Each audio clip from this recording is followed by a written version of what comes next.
You know, my friend Emily is reading Oathbringer right now, and she is flying through it. And I was like, man, she's going really fast. I get it now. I get it. I'm 5 chapters in already. So let's talk about it. That intro was at Gavilar's party thing, assassination. And Eshonai was there, which was interesting. And Gavilar's like, here, I want to talk to you about something. Check this out. Isn't that cool? And she's like, no, this is not cool at all. And then she went and told the others, and Szeth was already there. So, am I misremembering something? What, like, the party that Gavilar got killed at, is that the same party that Eshonai's at?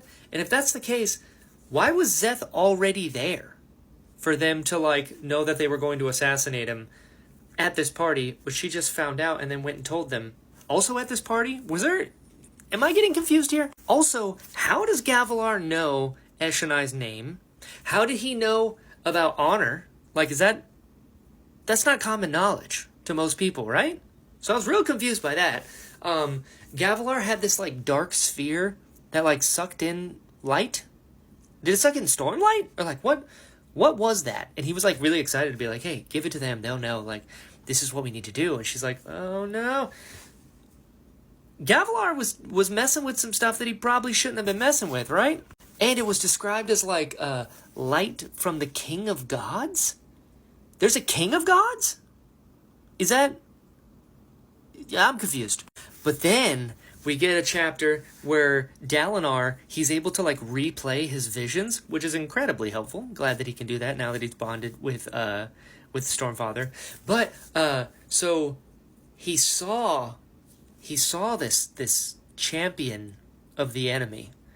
And he was wearing, like, black shard plate, but he had 9 shadows and he had, like, red eyes, but he's like, they're called the Unmade, and they're like ancient spren.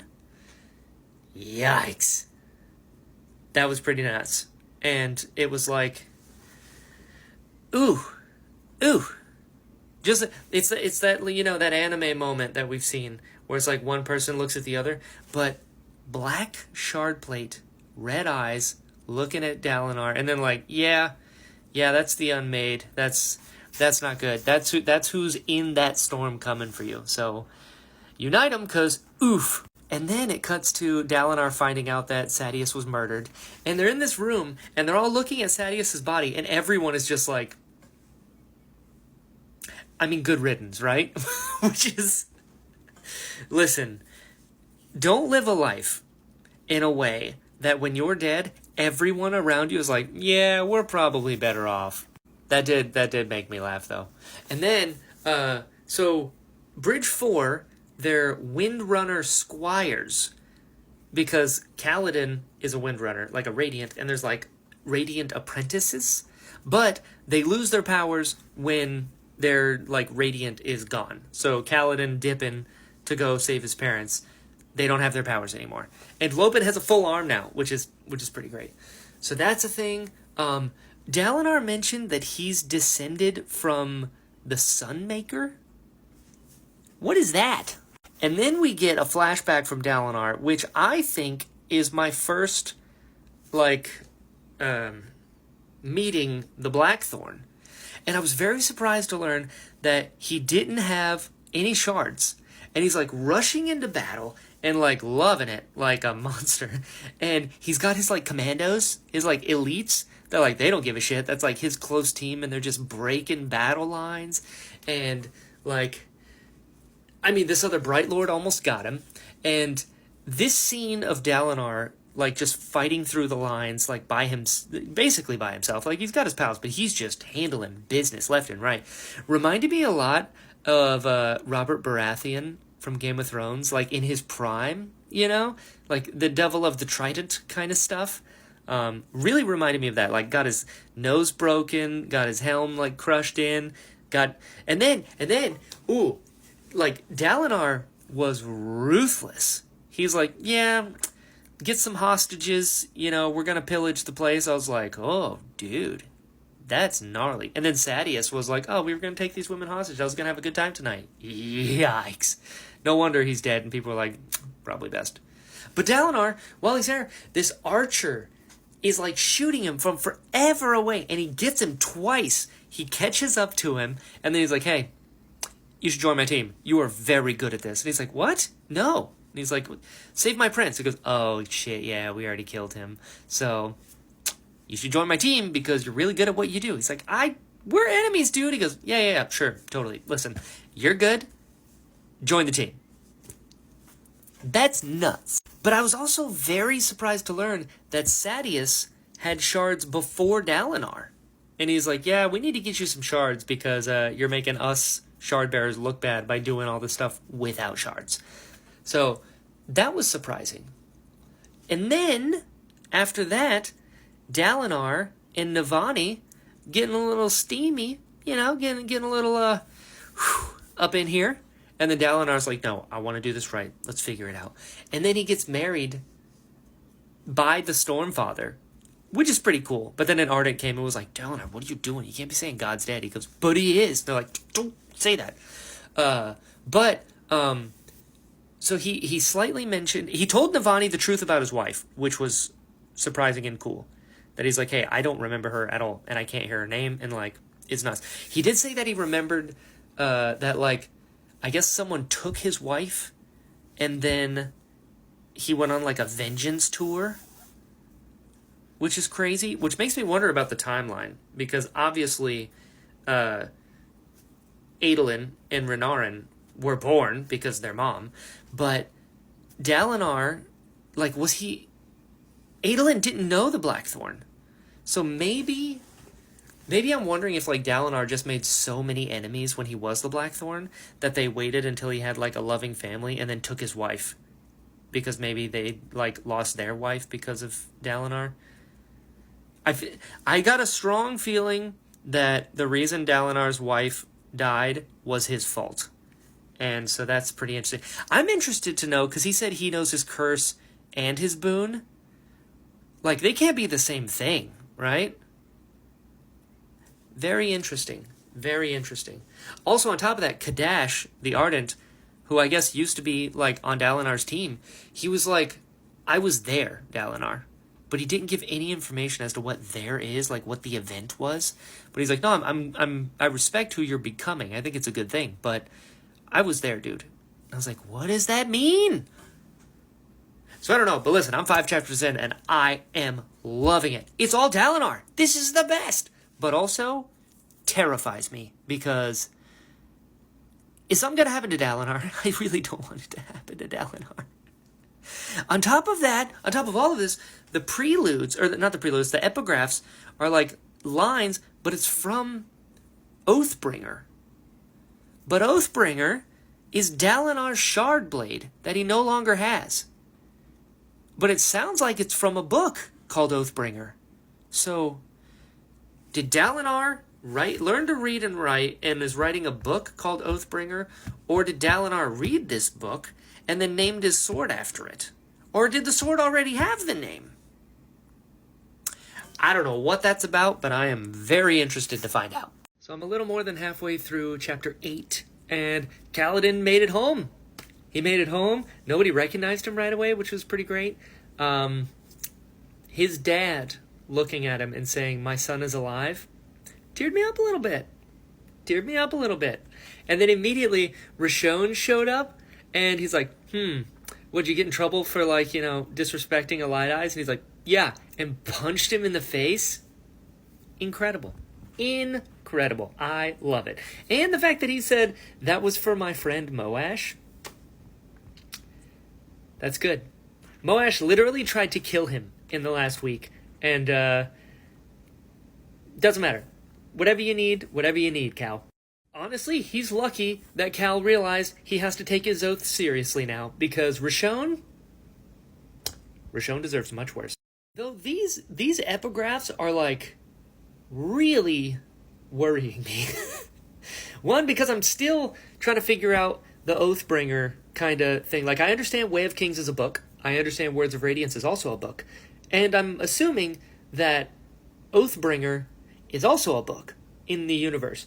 But what I'm curious about is, did Dalinar name Oathbringer? And if he did, why? Still thinking on that one. I'm also thinking, what was the incident that made Dalinar stop being the Blackthorn and become Dalinar Kholin? Right? Like, when did he put the Blackthorn away? What was that? So that's on my mind. I love the mic drop moment when they're like, "Oh, what are you doing?" And Kaladin just like summons the shard spear in front of everyone, and they're like, "Oh." Like, yeah, you think his dad's like, wait, that's still a Light Eyes, and, we're Dark Eyes and stuff. He goes, yeah, about that. I kind of leapfrogged the whole Light Eyes thing. I'm a shard bearer. And not just a shard bearer, I'm a goddamn Radiant. Pretty good. But not pretty good. Is Laurel married Rashone? Ew.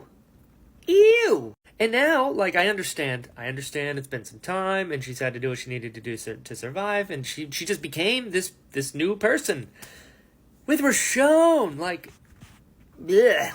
I did think it was really funny, the span read conversation, because Kaladin is just like telling people what to do, and they're like, "What? We don't have to listen to you." And then they get to the span read, they're like, "Yeah, yeah, oh, totally, yeah, Dalinar Kholin's gonna respond," and it's like, "Hey, Kaladin, are you okay? Let us know you're all right. Also, keep doing what you're doing. High five, bros for life." So good, so good. And then the chapter ends with a beautiful moment where Kaladin has a new brother. I love that. And his parents thought that both of them had died, Tien and Kaladin, and now they got a new baby, and I just love that. I love it. This book is awesome. Now Kaladin's going to go hunt some Voidbringers, and I'm here for it. You're right, I totally did. He had his whole big moment. He's like, I need spheres. Who's got what? And then he traded them. He's like, all right, deuces. Tops. Okay, so I just finished chapter 11, The Rift, and we got to back up a little bit, because, man, you have no idea what's going on in this book, because 1 second it's this, and then it's there, then it's this, but, okay, let's go through it. So, Dalinar, they found another body, killed the same way Sadeas was, which is interesting. We got a copycat going on in Urithiru. Okay. But Dalinar put Adolin in charge of it, which is hilarious. But Shallan immediately clocked Adolin and was like, "Why are you being weird?" And he's like, "No reason." Interested to see how this turns out. And then Renarin says that Radiants aren't supposed to touch the dead blades, the dead shard blades. That's why they hear the screams, but they don't hear it when it's their shard blade. So that's really interesting. So the shard blades that the spren that formed them were killed or died, those are the ones that are still around and being touched by Radiance that cause them to scream. But when you have like Wendell, Pattern, Syl, when they're turning into shard blades, not screaming because they're still alive. Okay. And then Adolin held Renarin's hand, and it healed his wrist right away, which is cool. Seems like all the Radiants can heal, which is pretty neat. But he saw a perfect version of himself, because I guess Renarin can, like, see the future, or, like, show you the future. That's pretty cool. And then we got another Blackthorn flashback, and Dalinar has Shard Plate now, which he got from just, like, kicking someone off a cliff, which is crazy. So then he Gavilar and Sadeas are going after this other Bright Lord to kind of beat him into submission. And I said it before, but now Dalinar really is Robert Baratheon. He's got a Warhammer and everything, and he's huge, and he's got the Shard Plate, and he's just like hulking around, taking people out. That was wild. But he mentioned while he was fighting, he's like, this is what life's really about, the momentum, the battle. Me, Gavilar, and Sadeas. This is real life. And I was like, damn, that's actually really sad, because Gavilar's dead now, and that was his brother. And Sadeas was like his pal, who left him to die. Whew. And then it got real dark. Man, you guys weren't kidding. The Blackthorn. Yikes.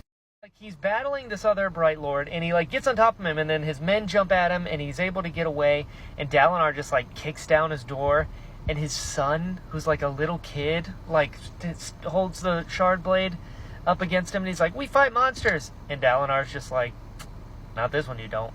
And he killed the Bright Lord and the kid. Ooh, man. Yikes.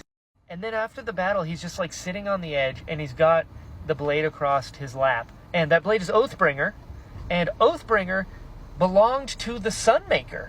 So that's pretty cool. And the fact that the Sunmaker is like, Dalinar is a descendant of the Sunmaker. But it was called Oathbringer when he got it. Interesting. And it's like a really famous shard blade, I guess. But yeah, he, as monstrous as the Blackthorn is, it seemed like that killing a kid really got to him. And rightfully so, but like, oof, that's rough. So it is kind of crazy that, 3 books in, because I know the new Dalinar, that's my dude. And now you're seeing like, oh man, he was genuinely a monster. Pretty wild. And the epigraphs. The epigraphs, it said it's from Oathbringer. Because I keep thinking about these epigraphs, because they are very ominous, and they're like a sentence long. But they're from the preface of Oathbringer, the book, in-universe. But Oathbringer is a shard blade that used to belong to the Sunmaker, who was the guy who originally, I guess, united everybody or whatever. So, are the epigraphs written by the Sunmaker? I don't know. But this is, stark. Like, Dalinar killed a kid. And probably not the only one either. Like, he's just mowing people down. He was doing that before he had shard plate and shard blade. Crazy. Anyway, I am loving this book. A few people have talked to me in the comments about it already. And listen, I can already pretty confidently say I feel like this is going to be my favorite book of Stormlight Archive. Because it is so good. And there's so much to it, and so many things are kind of popping off, and I also have so many questions still as to what's going on in, like, the bigger area. But what a ride this has been already.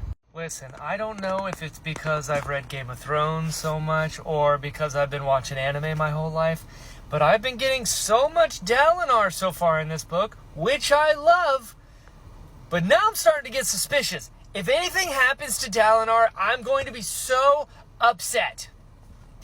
I'm just saying. Alright, I'm on chapter 16, and it's like every one of these updates, so much happens that I'm like, I gotta write this down, because it's happening so quickly. I love this book. It is fantastic. It is, listen, I'm only on chapter 16 out of like 100 plus. Already my favorite Stormlight. I'm just saying it. I understand I'm incredibly biased, but let's do some catching up. First off, Elhokar bent the knee to Dalinar in front of people. That was crazy. And then while he's doing it, Dalinar's trying to, like, talk to him, and he's like, you won't even let me abdicate with dignity? He's like, you're not going to abdicate, dude. You are the king. What are you not understanding about this? You have to fill this position. And then Elhokar was like, okay, well, you know what? There's princes and high princes. Why can't there be a king and then some high kings? Let's figure it out. And Dalinar's like, that is a good point. Huh. And then they talked about going back and figuring out what was going on. And Elhokar was like, cool, I want Kaladin to go with me. And he's like, what? Really? He goes, yeah, because he can teach me to lead and stuff. And, he keeps calling Kaladin the hero, which I love. I think that's great. And he's, like, excited to go on a mission now, which is great. Fantastic. What's not fantastic is Taravangian answered Dalinar's call, saying he also has a Radiant, and he'll open the Oath Gate. And then Dalinar keeps being like, God's bless this guy. He's the best. It's like, how many times do we have to learn this lesson, Dalinar? But hey, who knows how long that's going to take to come to fruition, but either way, it is not good. I don't like it. I did like that Kaladin went after the Parshmen, and when he found him, they're just, like, playing cards. I was like, what? So hold on. Are the Parshmen only the Voidbringers when they're in the storm? Is that how that works? Or did these ones never turn into the Voidbringers? I don't know. I like that the following chapter had Adolin and Shallan. And he's like super excited because she has a blade now. And he's like, oh, we can train. Wouldn't that be awesome? She's like, oh, yeah, I guess so. But an interesting thing, Pattern's going through this thing when he's like, you should hate me. It's whatever. Send me away. Okay, true. Pattern is the weapon used to kill Shallan's mom. That is just an undeniable fact. But why is he just... Did I miss something? Like, why is he just now getting really down on himself? And, like, is this... Like, should I go away? He did mention that, that he can leave and that they'll send her another spren to bond with. Why has this not been mentioned before? And why is it being mentioned now? So that was kind of wild. That was a little weird. And also Shallan has, like, I don't know, like, multiple personalities? Like, listen, I'm an actor, I get it. Getting into character and whatever. But she's, like, getting into character to avoid certain emotions. And, you know, she talks about being, like, brightness radiant and, like, oh, brightness radiant would treat Adel indifferent. And it's like, what? Listen, I'm a weird dude. That's very strange, because that's your betrothed. And you're like, well, I need to learn to fight, so I need to become someone else. And I'm going to treat him like, listen. Also, as an actor, method acting is not a good idea. It is incredibly dangerous. I did it once, and it did not end well for me. So, I don't know what Shallan's up to here, but it's not good. And then, the part where I'm at right now, Dalinar is talking to the Stormfather, and he mentions that Odium has the power of Adonalsium, and Adonalsium's power controls him? Very confused about what that means, because to my understanding, Adonalsium was killed and split into 16 shards, and then there are vessels that get the shards, and Odium has a shard, or Odium is the shard. I think Reyes is the vessel who got the shard of Odium, but he's gone around and killed other gods, Honor included. So, interesting. And he mentioned that the Honor Blade basically makes someone a herald, which is what Zeth had. And the Honor Blades make it so you can use a Shard Blade, and you basically get to be a Windrunner, but you don't have to make any oaths, and you don't have to bond with the Spren. Which sounds to me, in some ways, could be pretty cool. In some ways, could be better than a Shard Blade. I mean, granted, the Honor Blade, to my understanding, can't, like, shapeshift and turn into different weapons, or a fork. But I'm very interested to see how that goes. I don't know what they're building there. And he was also, like, he put it away and just left it. And also, Oathbringer's just, like, sitting in the bushes, so I don't know what's going on there. But, God, so many things are going through my head now. Anyway, it's great. I'm loving it. Onward. Evie? Her name was Evie. Oh, man. The second Navani said it, I was like, whoa, what? What a way to end a chapter. Whew. All right, we got to back up. So Dalinar's walking around looking for people to spar, and nobody wants to, which, again, very Bobby B. I'm just saying, like Robert Baratheon being like, hey, I want to joust somebody. And they're like, nobody's going to joust you, dude. You're the king. But he found someone, and he he felt like he won, but he lost, which is great. But he started sparring Kadash, the Ardent. Kadash was one of his elites. Did not put that together. That was pretty wild. But Evie, her name is Evie. Her name's back. Whew. Anyway, yeah, I'm kind of reeling from that. That is crazy. And the fact that it just, like, happened, and then he's like, what? Nuts. Anyway, I loved the story that Dalinar told about tradition. And when he's like, everyone just tied their belt 3 times, and I couldn't figure out why. So I asked the master, and the master, and the master, and went all the way up. And then he finally got to the original person who's like, you got to tie your belt 3 times, because that's just the way it's done. And then you find out that the guy who started the tradition was just really short. And if he didn't tie it 3 times, it was too loose, and, like, it just hung too far. That's amazing. I love the idea of, like, why do we have tradition for the sake of tradition? Like, it's important to know why you are doing things. Like, the style of Iaido that I train in is called Muso Shinden Ryu. And what's really cool about the dojo that I train at is my sensei is 4 degrees away from the guy who founded our style. So it's like the guy that founded it, and then his son, and then my sensei's sensei, and then my sensei. And that's, like, really important in martial arts because the delineation, like, it's the line is still very solid in the sense.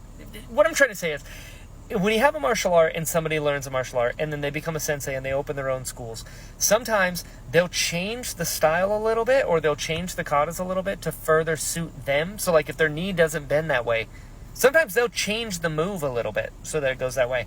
But people rarely ask why. And so, I don't know, the history of the why of the tying of the belt, and the fact that in Iaido we wear hakama, which is like very similar type of like pants that they wear. Anyway, ADD strong with this one. Yes, I just thought it was a really cool story. I love that Dalinar went and found the guy, and he's like, oh, he was just so short, and that's why he did it. Like, I need to know why, because I spoke to the Stormfather, and he told me Honor is dead, which I understand is tough for you. Prove me wrong. I would love to know. Fairly certain he's not. But anyway, Evie, what? Crazy. So I finally got a hold of a physical copy of Oathbringer. It came into my Barnes & Nobles. Had to order it. I'm looking at the cover here. Is that Yasna? And if it is, why is she on the cover? Huh. So I've finished chapter 19, and here's the thing. Something is happening with Shallan, because she was like panicking and then wondering if she killed her brother, which, where did this come from? I don't know what that was. And she, as Vale, stabbed a dude's hand through her own because she knew she could heal afterwards. Listen, I know she can heal, but whoa. And like, is this a Shallan thing, or is this like a thing that happens when she's Vale now? Because it's getting a little wild up in here. And then the next chapter is another flashback, and Dalinar is just this like brute of a dude, and he's like trying to eat, and like he's like, where's the knife? Ah, shit, I can't find my own knife. Dude, do you still have my knife? He goes, oh yeah, I lost it. And it's like, oh no. And then an assassin comes, he takes the assassin's knife, kills him with his own knife, and then like disinfects it with wine, and then just keeps eating. Dude, that was nuts. That was nuts. And then everyone over there was like, yeah, no, they could probably protect us. Let's have him marry my sister and throw in some shard plate for good measure, because holy shit, that was wild. This book is nuts. So I just finished chapter 24, and once more, a lot is happening. Mraize is in Sadeas's honor guard. Well, I guess his widow's honor guard, because he's dead now. Which is strange. And he mentioned to Shallan that the Ghostbloods are interested in the Voidbringer's power. He said, all we care about is power and loyalty and morality. Kind of. I mean, that checks out. That checks out, given who is, the head of the Ghostbloods. That checks out. But why the Voidbringers? Like, what are you hoping to get from there? And he mentioned that if you can figure this out, we've got information for you might be interested in concerning Halloran. Which made me panic right away. Because also, the fact that Amaram is working for Sadeas's widow to try and find out who killed Sadeas. Amaram's in charge of that investigation, which is not good, because Amaram's kind of smart, as much as I despise him. Different point.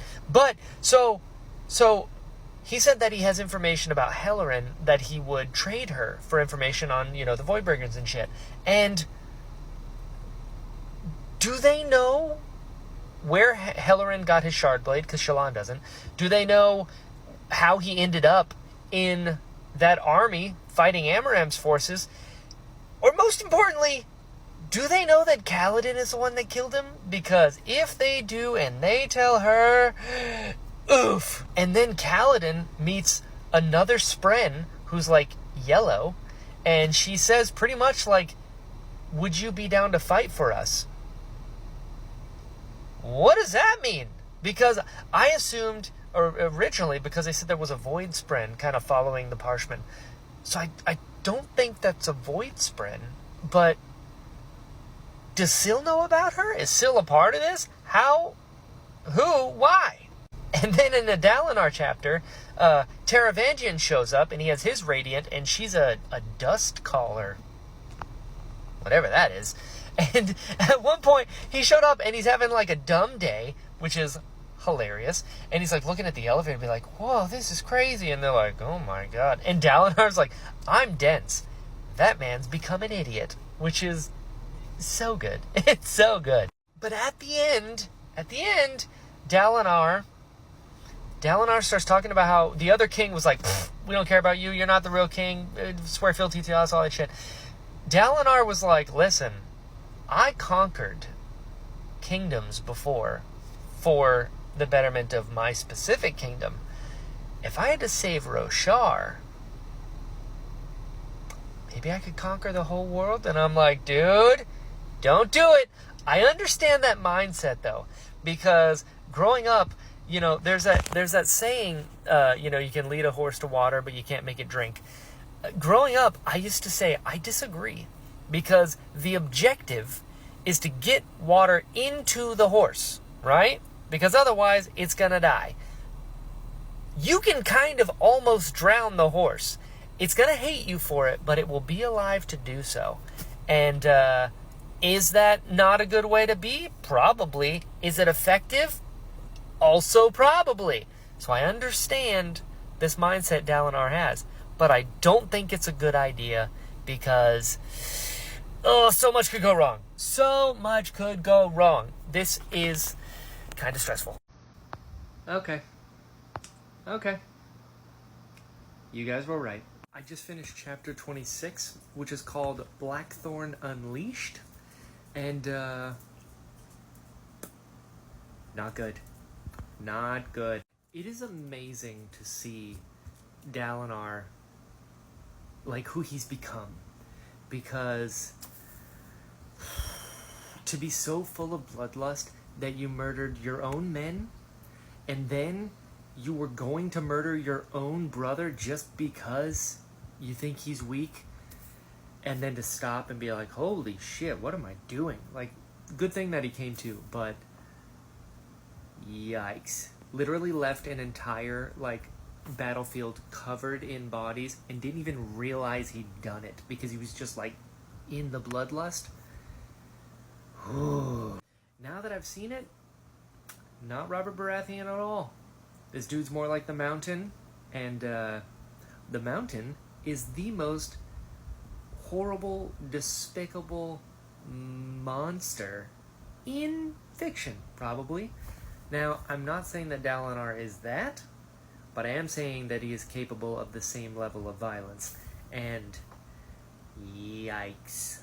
But also, this is such a great contrast between who he was and now who he's become. And I love that for him. Okay, I'm on chapter 28. Few things. Number one, Dustbringers are a type of Radiant. One, strange term. Two, they like to destroy things. Huh.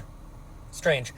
Two, Amaram is now, like, the regent for House Sadeas. And he's also running an investigation on behalf of House Sadeas, on behalf of his widow, which is crazy. And when that happens, Adolin calls him a bastard.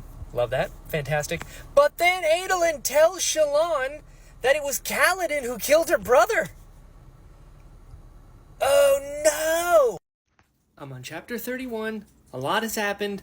Let's catch up. So, they found Oathbringer, gave it to Dalinar, and he's like, oh, okay, cool. Brings it to Sadeas's widow, and, he tells Amaram while he's there that, like, I'm gonna see you get justice one day. Which, I love that this is a thing. I love that Dalinar is like, no, I didn't forget about you. You can get all these promotions behind my back. I will see you get justice one day. And I'm like, shit yeah, Dalinar. Love it.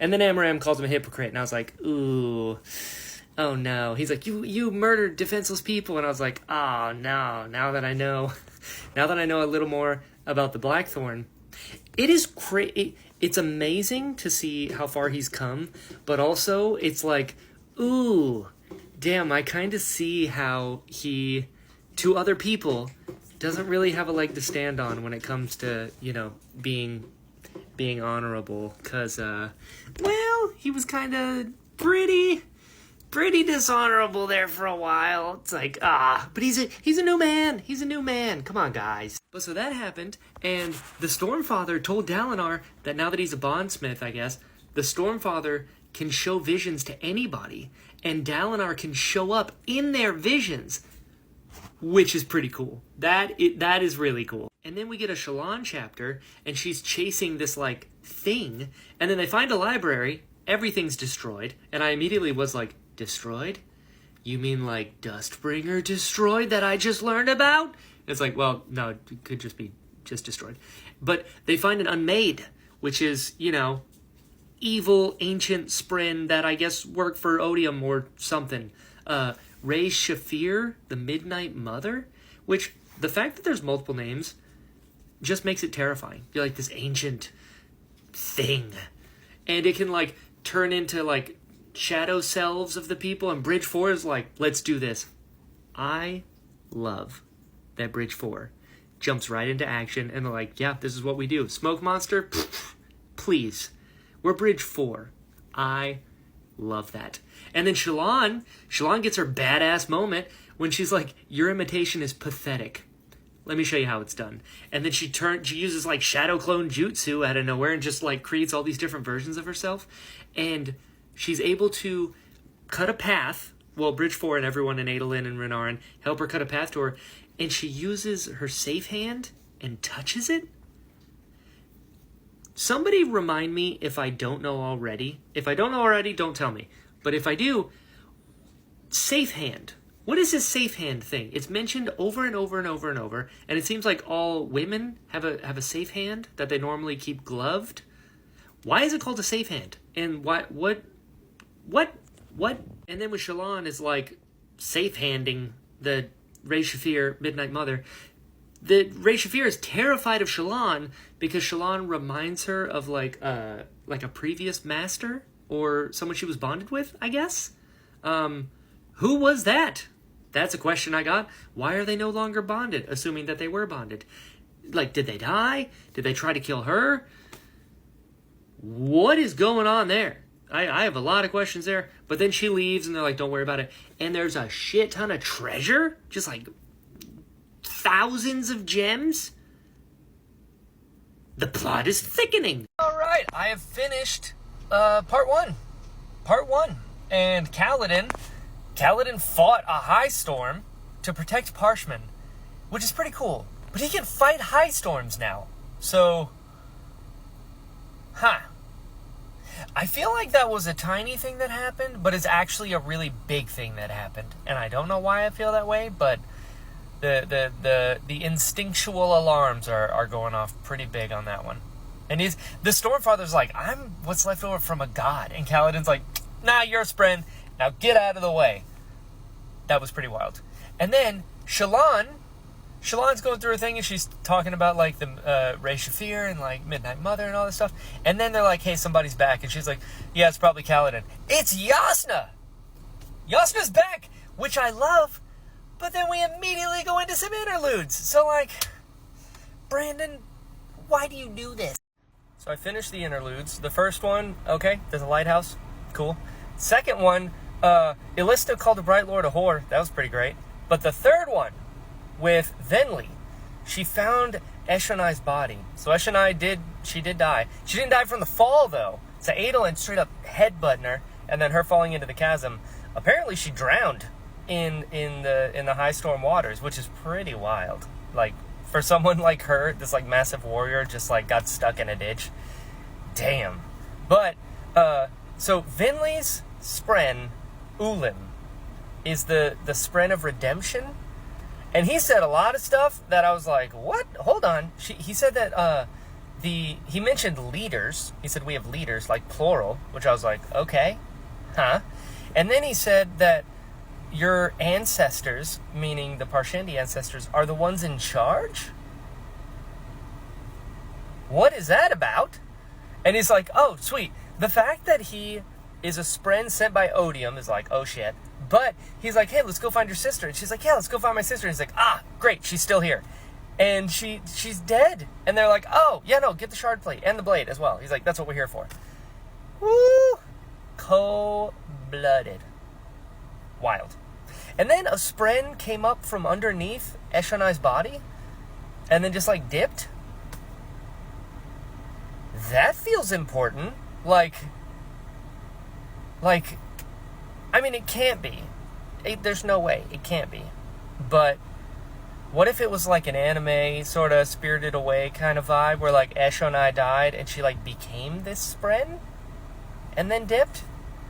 But Spren are like, you know what? I'm not even going to pretend. I don't know what the Spren are or anything about them. Anytime someone tries to explain it to me, it just does not compute. But it would be wild if Spren were like just old, passed on spirits of people. But there's no way that's it. But anyway, we're back in the mix. Okay, I'm now on chapter 34, and listen. Chapter 33 starts with the epigraph, and it says, "Dearest Cephandrius, I received your communication, of course." So it was Hoid. It was Hoid talking about that, because Cephandrius is Hoid. Aha! Also, Yasna's back, and let me tell you, anyone who's been here for a decent amount of time knows Tindwell, number one. I adore, if there is a Tindwell fan on this app, it is me. Love Tindwell. And one of the reasons I love Tindwell is because she's incredibly smart, she's so badass, and she's been through so much, but she keeps on going. Like, she's so cool. All of those words could also be attributed to Yasna now. So, listen. The fact that she shows up and is immediately like, okay, cool, I'm gonna need you to do that. What's going on? Yeah, still alive. It's fine. Let's figure it out. I love this. I'm actually super interested in Venli because, you know, she's Eshonai's sister, but also she is, like, deeply affected by what this Spren is, like, telling her to do. Like, oh, shit, yeah, Shardblade. So, the Spren clearly don't give a shit about them. And I feel like that's going to come full circle, or that's going to come back at some point, where Venli is like, wait a second. Are we the bad guys? Like, I don't know where it's going to go from here, but I'm also interested in Venli as well. Especially because she was like the other sister to Eshonai, who was like the main Parshendi.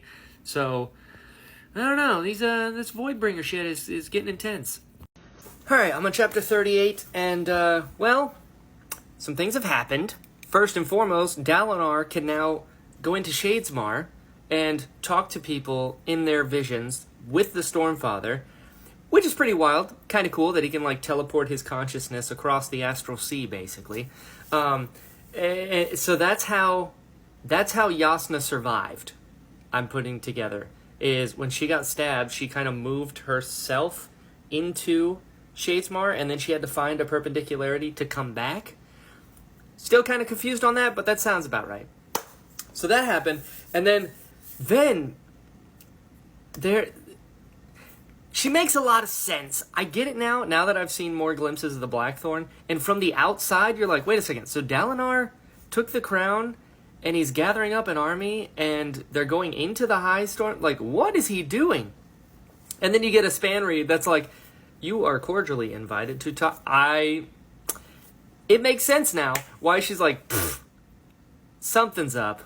Why would I follow you? And then when he starts yelling at her, she goes, okay, that makes sense to me. I'll help you out. Wild. I love that she respects, like, the directness and, like, shouting from Dalinar, because I'm also pretty similar. It's like, in as few words as possible, what are you trying to say? You know, like, let's get this going. Like, just be honest. So I respect that a lot. And then the next chapter, Sigil is talking to Kaladin, and he's like, what would my master do? He'd probably tell a story. And then he tells this ridiculous story that makes no sense, and he's like, does that work? And Kaladin's like, honestly, I have no idea what you just said. Which is also how I respond to Hoid. Except Hoid is a little better at it. And then we get a little bit of, I mean, it's like a light dusting of bigotry, which was interesting because there hasn't been a whole lot of that in the Cosmere, to where Drehy is courting a dude, and I was like, hell yeah, dude. And Kaladin was like, awesome. So there's forms you gotta fill or something like that? And Sigil's like, yeah, it just isn't right. And Kaladin's like, did your master teach you to be this judgmental? And I'm like, nope. Definitely not. Hoid is no, I don't see it. But Kaladin, when he sees Lyn, and he offers her a spot with the Windrunners, and he's like, do you want to be a windrunner? She's like, yeah, no, that'd be great. And then he's like, okay, cool. You can read and write. We're going to need some records and figure this shit out. She goes, oh, well, I mean, if I'm just going to be a scribe, I'm going to have to pass. I loved that because how cool it is for her to like get offered the spot and then she finds out it's a scribe position and she just passes. Like, good for her. That's just, immediately I was like, she's awesome. Because, that takes a lot of courage to be like, I want to be on the team. Like, cool, you can be on the team, but you're going to carry our stuff. And for her not to just jump on the opportunity and be like, sure. The fact that she was like, no, I want to do this for real. Like, I want to learn to fight and stuff. And he was like, okay. Tryouts are at this time. So, I love that. And then we got a flashback chapter with Dalinar, and Evie is pregnant. And so I was like, okay. I was still trying to figure out the math here as far as the timeline goes, because I know Evie is, well, I'm assuming Evie is Adolin and Renarin's mom. And Adolin is like 20 now, I think? 21? But this was 24 years prior. So either the timeline isn't adding up or I'm getting confused. Either way, the fact that she talked about the Night Watcher, and Dalinar was like, whoa, hey, don't do that. And the heir from that city that I'm forgetting, the heir's still alive. Dalinar didn't kill the kid. And he's like, it was a kid. He could barely lift the sword. And Elhokar, or no, sorry, not Elhokar, Gavilar doesn't care. He's like, I thought you killed the kid. And he goes, no, he's a kid. Made me not care about Gavilar anymore. I'm just saying. But the fact that the Blackthorn had more compassion than Gavilar in that moment is pretty wild. But then when he said he didn't kill the kid, and the kid's trying to, my God, challenge him to a duel because he's like, that's my shard blade. And he goes, oh, whatever. The fact that Evie, hugged him, and he's like, oh, she sees me as a hero right now. This is all I want. Love it, love it, love it, love it, love it. Also, absolutely terrified now because now I'm thinking Evie, because I know something bad happens to her, I'm thinking Dalinar might have accidentally done it. So that would suck. I hope that's not true. I hope it's not like a Hercules thing where he's in the thrill and accidentally kills Evie as well, because that would suck and absolutely makes sense why he would go to the Night Watcher and be like, please make this stop hurting. Ugh. I hope that doesn't happen. And then after that, we get a Rock chapter, which is cool. It's a Bridge 4 chapter, but it's really focused on Rock, which I thought was great. And Lopin, very, very Wayne of the Stormlight Archive, he accidentally sticks himself to the ground, which is hilarious. And he's like, no, I like it. It's cool here. Haber healed his legs, which is really cool to know because that fight with Zeth was a while ago. And they're still able to be healed. So that was pretty neat. I thought it was a time thing. When Kaladin got his hand cut and he immediately healed it, I was like, I wonder if that's how that goes. In the same way that with Lift, you can't bring someone back to life if it's a certain period of time has passed. So I thought it was like that, but it's not, which is cool. And then Rock's family showed up. Rock's the best, isn't he? He's so cool. I feel like he used to be a badass warrior. Now he's not. I feel like Rock is the Dalinar of Bridge 4. Except not, bloodthirsty and all that stuff. Just the fact that he used to be a badass and now he's I'm a cook now. Yeah. I did have a realization at the end of this chapter. Which was pretty cool, I think. Maybe I'm grasping at straws here. But, so, Kaladin's introduction in the Stormlight Archive is on the battlefield, fighting in Amaram's army, and all the men, there's this huge thing going on, and then Kaladin, flies overhead, and we're like, that's our captain. They said that the reason that they fight so well, they're like, oh, you've been trained. It's yeah, we've been trained, but the reason we fight so well is because of him. He's here, and he's got us. And I wonder if that was intentional, because now, Kaladin is a Knight Radiant. He's a Windrunner. And all of Bridge 4, assumedly, are his, Windrunner squires. But their powers only work if Kaladin is nearby. So I was thinking about that, and I was like, huh. I wonder if that's the same thing. Anyway, this is awesome. Onward. So I'm a little into chapter 38 right now, and Dalinar just had this big fight as someone else, obviously, in one of the visions, and had his hand cut off and just regrew it. But he just pulled Navani and Yasna into the vision. And I gotta say, I love that it's Navani and Yasna. Like, they're both such smart and, like, capable, like, characters. They're so cool. And the fact that he's like, if anyone should be in these visions, it should be those two, because they're gonna figure it out. You know, it's like if you get Batman or Iron Man on the case, you're just like, oh yeah, no, they're so smart that just get them into these positions and they will figure it out for everyone. And I don't know, I just love it. And then you remember that it's like mother-daughter. That's so cool. I just love them.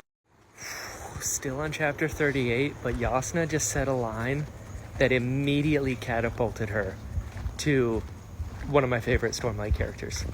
Her and Dalinar are having a conversation right now about how she says it's very brave of him to not, pretend these visions aren't happening and to actually study them and acknowledge it. And Dalinar's like, how do you handle like what everyone says about you? And she says, I don't need company to be confident.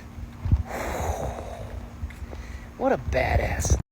Okay, I have finished chapter 38 and oh my god.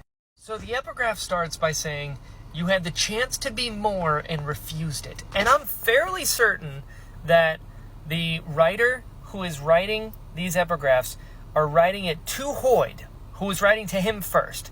And my theory is that it's actually Reyes who becomes Odium. So that means Hoid could have become like a vessel?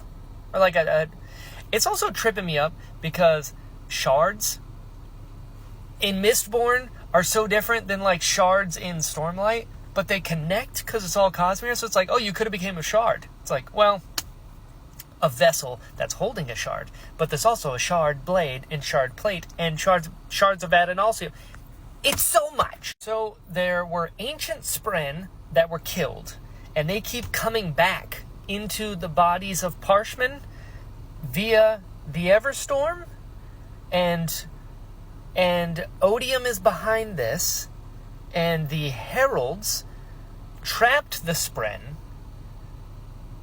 but they abandoned one of the Heralds, who is Taln, who's a Herald I know, and Taln has been tortured for like 4,500 years, which is insane, which makes sense why he's, not in the best spirits.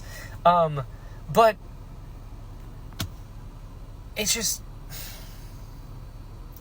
assuming that my theory is correct and that Hoid is talking to Reyes in these epigraphs, and Reyes became the vessel that became Odium, and Hoid had the option. Where the shit does Hoid fit into all of this?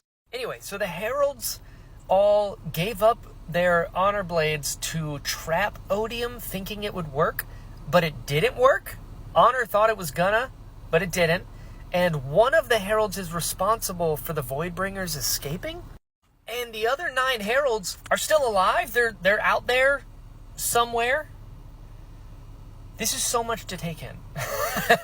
Like, the Voidbringers basically just respawn in the Everstorm. So it's like, how are you going to beat that?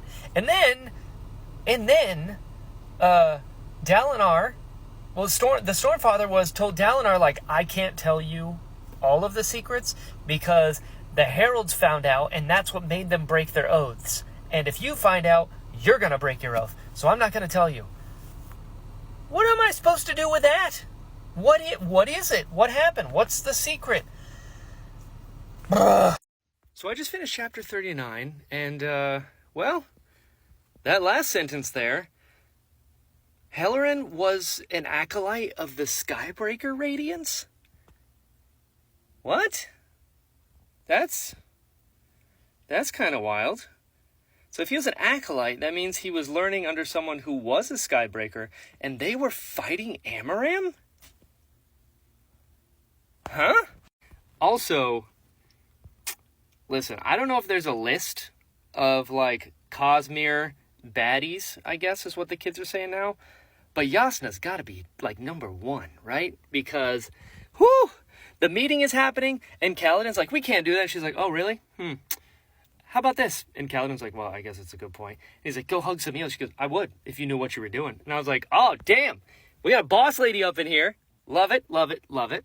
And then she goes to Shallan after she sees that she drew a picture of Kaladin and was like, you need to focus. She goes, well, I guess I know more than you right now, huh? She's like, really? Do you have armor? I didn't think so. Focus. And I was like, oh shit. She shows up, immediately takes charge. She's so smart. She's brutal. I will give it to her then. She's like, well, if the Voidbringers keep like respawning within the Parshmen, if we just wipe out the Parshmen, they have nowhere to respawn to. Brutal. Brutal. It does kind of make sense a little bit. I'm not saying I like it or I support it. I'm just saying that is an option, and it seems like it would work. I also love that Yasna, she talks shit, but then when people talk shit back to her, she's like, respect. I love that. Also, Shallan has to become Veil or become Brightness Radiant to have like a modicum of, you know, that power and that space, you know, and that confidence. Yasna just is that woman, and oh, she's so cool. I am officially on chapter 43, so let's catch up on some stuff. First off, Taln. Taln, where is he? Because they're talking about him as like he's the herald that never broke. But if I'm remembering this correctly, the last time I saw Taln was Amaram breaking him out. So, do they know he's gone? Does Amaram have him like hidden somewhere? Does anyone know about that? Any of that even happened? Also, the Stormfather mentioned that Kholinar is like a dark spot for him. Like he can't see it. That's pretty worrying. And so the Skybreakers are the only order of the Radiants that did not break their oaths. So, is Taln also a Skybreaker, just like Nin is? Or how does that work? And then Helleran was a Skybreaker acolyte, and it is assumed that he tried to kill Amaram to prove himself to Nin to then become a full Skybreaker, I guess? But they mentioned that there's another Surgebinder in Amaram's army, and it's not Kaladin. So that's pretty wild. It better not be Amaram. And then we got a chapter with Teft, and I have a special place in my heart for addicts and people that like go through real struggles or struggle with things that are like out of their control. Poor guy. Poor guy. And the fact that he now has to live with the fact that he turned his parents in as heretics. They died because of it, but they were kind of right. The Radiants were coming back. That's rough. That is rough. I do love that Bridge 4 showed up, and they're like, come on, Teft, let's get him out of here. Those are good friends. And then the following chapter, in the epigraph, it said, Sephandrius, bearer of the first gem? First off, that's Hoyd. Secondly, bearer of the first gem? That sounds important. And then Dalinar has a vision with Gox, the kid emperor from Edge Dancer, and that was pretty great. And then it gets even better because Lift shows up in the vision, which, listen, Dalinar's my number 1, Adolin's my number 2, Lift is my number 3 Stormlight character. I love Lift. So she showed up in the vision. She's like, oh, hey, what's going on? But the Stormfather is really upset that she's there. And it's like, that's impossible. How is she here? And then she's like, all right, see you later. Also, don't trust Dalinar because he has a nice butt. Lift. I love her so much. But the Stormfather was like, no, she's a real problem. And the Night Watcher is involved. But the Night Watcher was also involved with Dalinar, and he was less upset. He's like, it's not the same thing. He's like, that's unnatural, talking about Lift. My guess is that Lift's boon is that she doesn't age, right? Like, she stopped at 10, and now she's like 3 years past that, and it's like unnatural, and maybe that's what the Stormfather was talking about, like the Night Watcher went too far, making her not age. Is that it? But I never thought that I would ever see Dalinar talking to Lift, and I just think that's great. And I think it's really funny that she's like, he's old, and he has, like, a nice butt, so you can't trust him. Let's get out of here. And Gox is like, all right, see you later. Delightful. So I finished chapter 43, which was a Moash chapter, and I'll get there. But, so, Moash is with Graves and the team, the assassins that he was with. He's got his shard plate in the back, and they're going, and they're like, you should take off that Bridge 4 patch. And he does take it off, but he keeps it, and genuinely feels, kind of regretful as to how things happened, and he felt shamed when he was talking about, like, oh, Rock's probably feeding him soup, and Kaladin probably told him what I did, but he kept it, so... interesting. But then the Voidbringers show up. Four Voidbringers show up and immediately kill Graves. I mean, they stab him in the chest and cut his head off, which is very efficient. But these Voidbringers are like windrunners. Like, all of them. They're just flying through the air, and they lashed Moash at one point, but all of Moash's training that Kaladin trained him in saved his life. He was able to kill one with just a knife. And I don't know why, but that really surprised me. I was like, oh, okay. Like, I understand that they can, respawn now in other Parshman's bodies, but I figured they would be much harder to kill. But no, he, lashed up with it and, stabbed it, and it died. And then the other ones were, in a certain way, respect. But they're like, give us your shard plate, give us your shard blade, and, we'll let you live. And he immediately lost the shard blade. He unbonded with it. He lost the plate. They grabbed it and just flew off. But they took him with them, which is really interesting. Why would they take Moash with them? It's not like they can spawn into his body. And the Voidbringer that gave this opportunity to him, this offer to him, spoke Alethi. I thought Eshonai was the only Parshendi that could speak Alethi. Maybe I'm wrong on that one. But ultimately, I was very surprised by this chapter because I genuinely felt bad for Moash, which I did not see coming.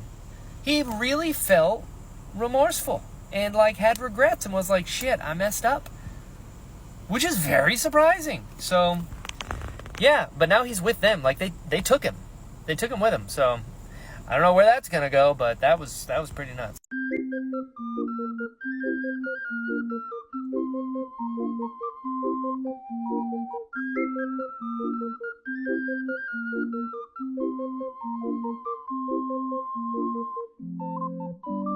I just finished chapter 49, and listen, we got to talk about some stuff. So backing up a little bit, Scar helping Lynn become a Radiant, loved it. And then becoming one himself, fantastic. And the reveal where he's talking to Rock and he's like, yeah, I guess I'm just never going to be a Radiant. And Rock is like, really? Look at your hands. And he's like, oh, I'm glowing. Loved it. That was really cool. And then we get a Yasna chapter, and she says as a kid, she was in a dark room screaming with an illness. And then she said that was when she learned that people she loved could still hurt her. What? And then that chapter ended with her saying, we need to tell the others what we learned from Wit. What did she learn from Wit? And then Ivory, her friend, was like, I don't think that's a good idea. She's like, all right, I'll wait. What is that? And then we get a Moash chapter, and the Voidbringers are headed to Kholinar. They're going to invade Kholinar. So I'm assuming that's why the Stormfather said that Kholinar specifically is kind of like a gray zone for him. Like, he can't really see into it. Maybe because the Voidbringers are coming around it. I don't know what's happening there. But also, what if Moash bonds with a Voidspren? Is that possible? Because I know that I think I know that the Voidspren bond with the Parshman or the Parshendi to become fused or Voidbringers. So could Moash bond with a Voidspren? And what would that look like? That'd be nuts. And then we got a Blackthorn chapter, and they're having like a wrestling match, and Dalinar is just like tripping balls on the fire moss. And the main fight, the other guy got sick and dropped out, and Dalinar's like, shit, yeah, takes his shirt off and gets into the ring, and everyone's like, I don't want to do that. And Dalinar's like, what's going on? Like, granted, he's the Blackthorn. And I was like, yeah, nobody wants to fight the Blackthorn.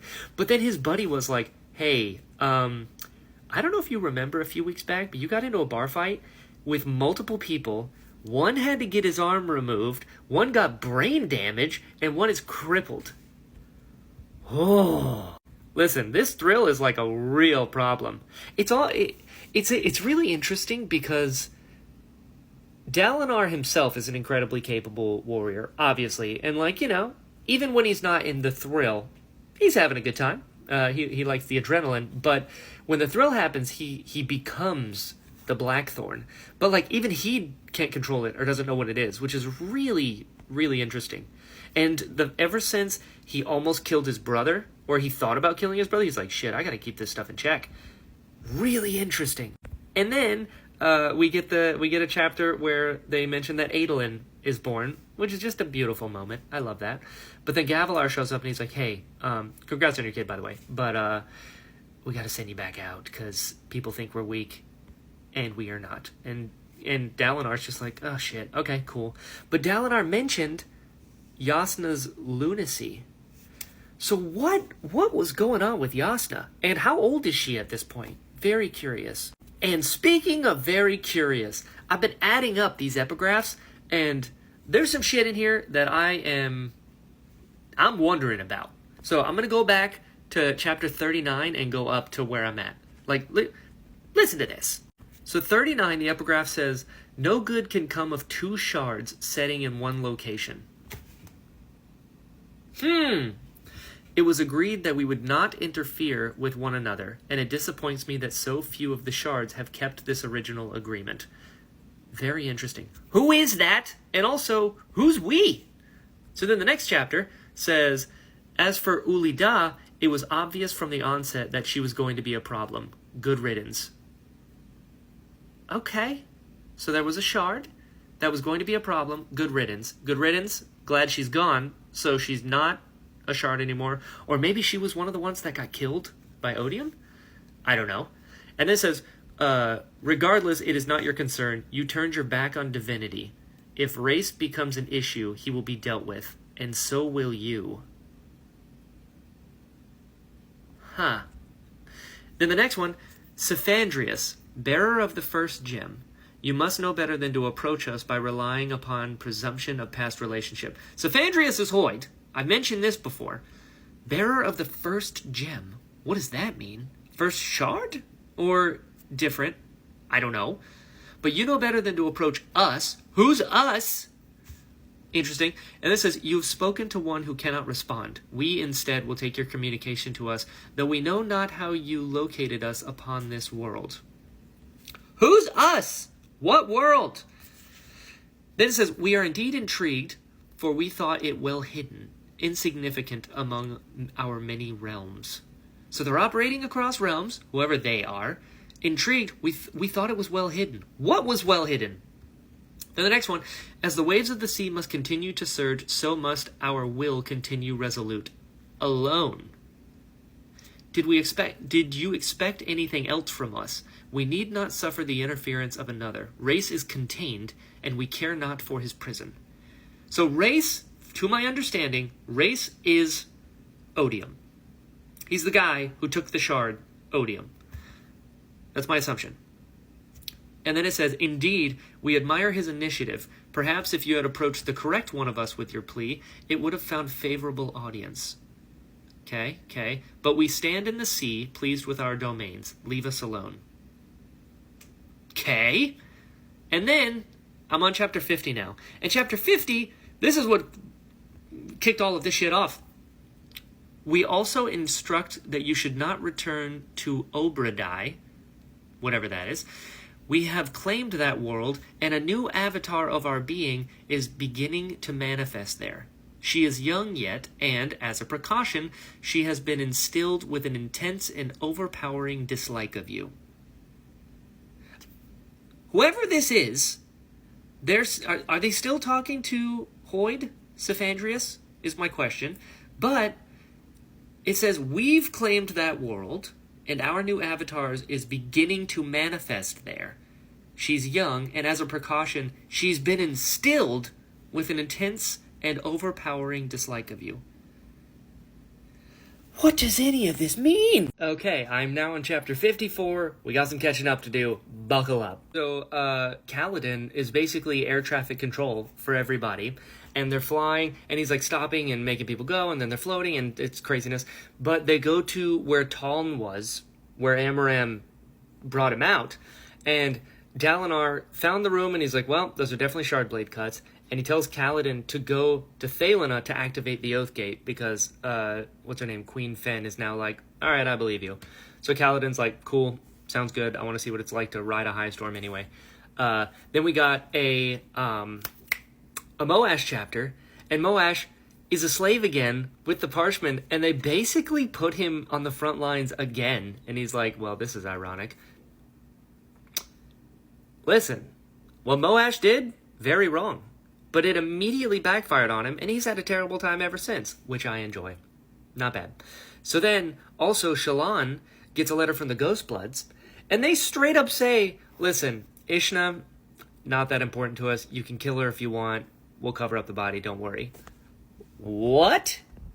That would terrify me, because I'd be like, what if they told someone else that about me? Oh no. And she mentioned that Kaladin is taking her with him to Thalena. And, well, knowing what she knows now, I don't know if that's such a good idea. But then we get another Blackthorn chapter, and Evie goes to see Dalinar at the war camp, and she brings the boys, but he hates Renarin's name. I was like, oh no, that poor kid. And Adolin... There's a little Adolin is just like, Dad. Adorable. Adorable. I will say, though, you guys know I never do theories or anything else, but there's a theory now in the back of my mind that I hope isn't true, but I got a feeling it is. And I'm going to tell you what it is now, because I know you're wondering. I have a feeling, because they keep mentioning the thrill of specifically Dalinar, when he's like full Blackthorn, and... the fact that he's, like, killed tons of innocent people when he's in the thrill. He killed his own friends and the elites when he was in the thrill. And then he got into a bar fight and almost killed 3 other people. Almost killed his own brother. I have a feeling that Dalinar either directly killed Evie or is responsible for Evie dying while he's, like, in the midst of a thrill. And if that's the case, that is really sad. I hope I'm wrong, but... oh. And then this last chapter, we got... Yasna's got her own little group chat going on, which is hilarious. And the fact that one of the people in the group chat is a woman, but it's actually like a fat dude, which is so funny. Because I didn't realize a messenger was in the Cosmere. But here we are. Fantastic. And Renarin's like talking to himself in the corner, which again, I feel like is significant... But then Amaram shows up, and you guys know how I feel about that. But, listen. Dalinar, since day one, has been my number 1. After the duel, Adolin jumped up to number 2. This scene, where Amaram shows up, and Yasna's like, bring it, bitch! And they start fighting, and then, Yasna, like... Amaram's like, aren't I the best soldier? Like, my mom raised me to be the best soldier. She's like, oh no, I heard she also entertained every soldier that came by. And he called her a godless whore. And she's like, and he called her a godless whore and then was about to summon his Shardblade. And Yasna looks him dead in the eyes and goes, give me a reason. Woo! Listen, Yasna, tied for number 2 with Adolin now. And also tied for number 1 for my heart when it comes to Roshar. Holy shit, what a woman. And it was against Amaram. It is just perfect. Alright, I just finished part 2, and we got some shit to talk about. First off, going back, a Moash chapter. Come to find out, Moash is a Parshendi name. That was really out of left field and kind of wild. And he said that his grandpa named him that. Why would his grandpa name him a Parshendi name? Interesting. But he also heard a voice in his head, and then he met with the Parshendi that he killed prior in a new body. And they're like talking up in the sky, and she's like, you're something else there. Very interesting. And he was like, yeah, so I don't know what's going on with Moash and these Voidbringers, but I am very interested in it. And then we get a Bridge 4 chapter, and Relaine, I feel terrible for Relaine. That would suck. And yeah, that poor guy. That poor guy. And the fact that he's having to watch his own people. And he said that the Fused, the Voidbringers, are like enemies to his own people. But now he's like, no one can really understand how I feel because I'm not even the same species as you guys. So that was pretty sad. It was really funny that Scar and Drahe and all of them were like, Renarin's learning to read and write. And they're like, yeah, what's the problem? He goes, that's so feminine. And then Kaladin's like, Drahe, you're literally courting a dude. And then Lopin's like, yeah, which is like the most manly thing ever, because he wants nothing to do with women. That was hilarious. That made me laugh. But then Dalinar came face to face with Odium, and he was like a kind old man. Yikes. And he was so calm, and he's just like, oh, it's kind of tired. And yeah, Dalinar, take a seat. And I was like, what is happening right? That makes him so much more terrifying. But then he mentions like the three of us, and he was talking about honor. He said he killed honor, and he's like, and if I get a chance, I'm also going to kill cultivation. What? Oh, also, I forgot to mention Moash. They mentioned Void Light instead of Stormlight. That's the thing. But anyway, Odium. Odium said that he's still shackled somehow, and that Dalinar has the power to release him, which is crazy and not good. So it was that, and then Lift was there. I love that. Anytime Lift shows up, I adore it. And the fact that she talked to Dalinar and calls him tight butt, incredible. And like at the very end, Odium like looked for a second. He's like, it's just an old man's mind playing tricks on him. And then he dipped. And then Lift showed up. So I'm assuming that he almost saw Lift, but he didn't. But yeah, that was something else. And Dalinar got to see like some of the scale of Odium, and he was like, no thanks. And the old man was just kind of like a mask or like a version of his face. But I mean, he saw it. But Odium, now listen, maybe I'm reading too much into this. Maybe I assumed something just because I was so like in shock that we're talking to Odium right now. But is the Night Watcher cultivation?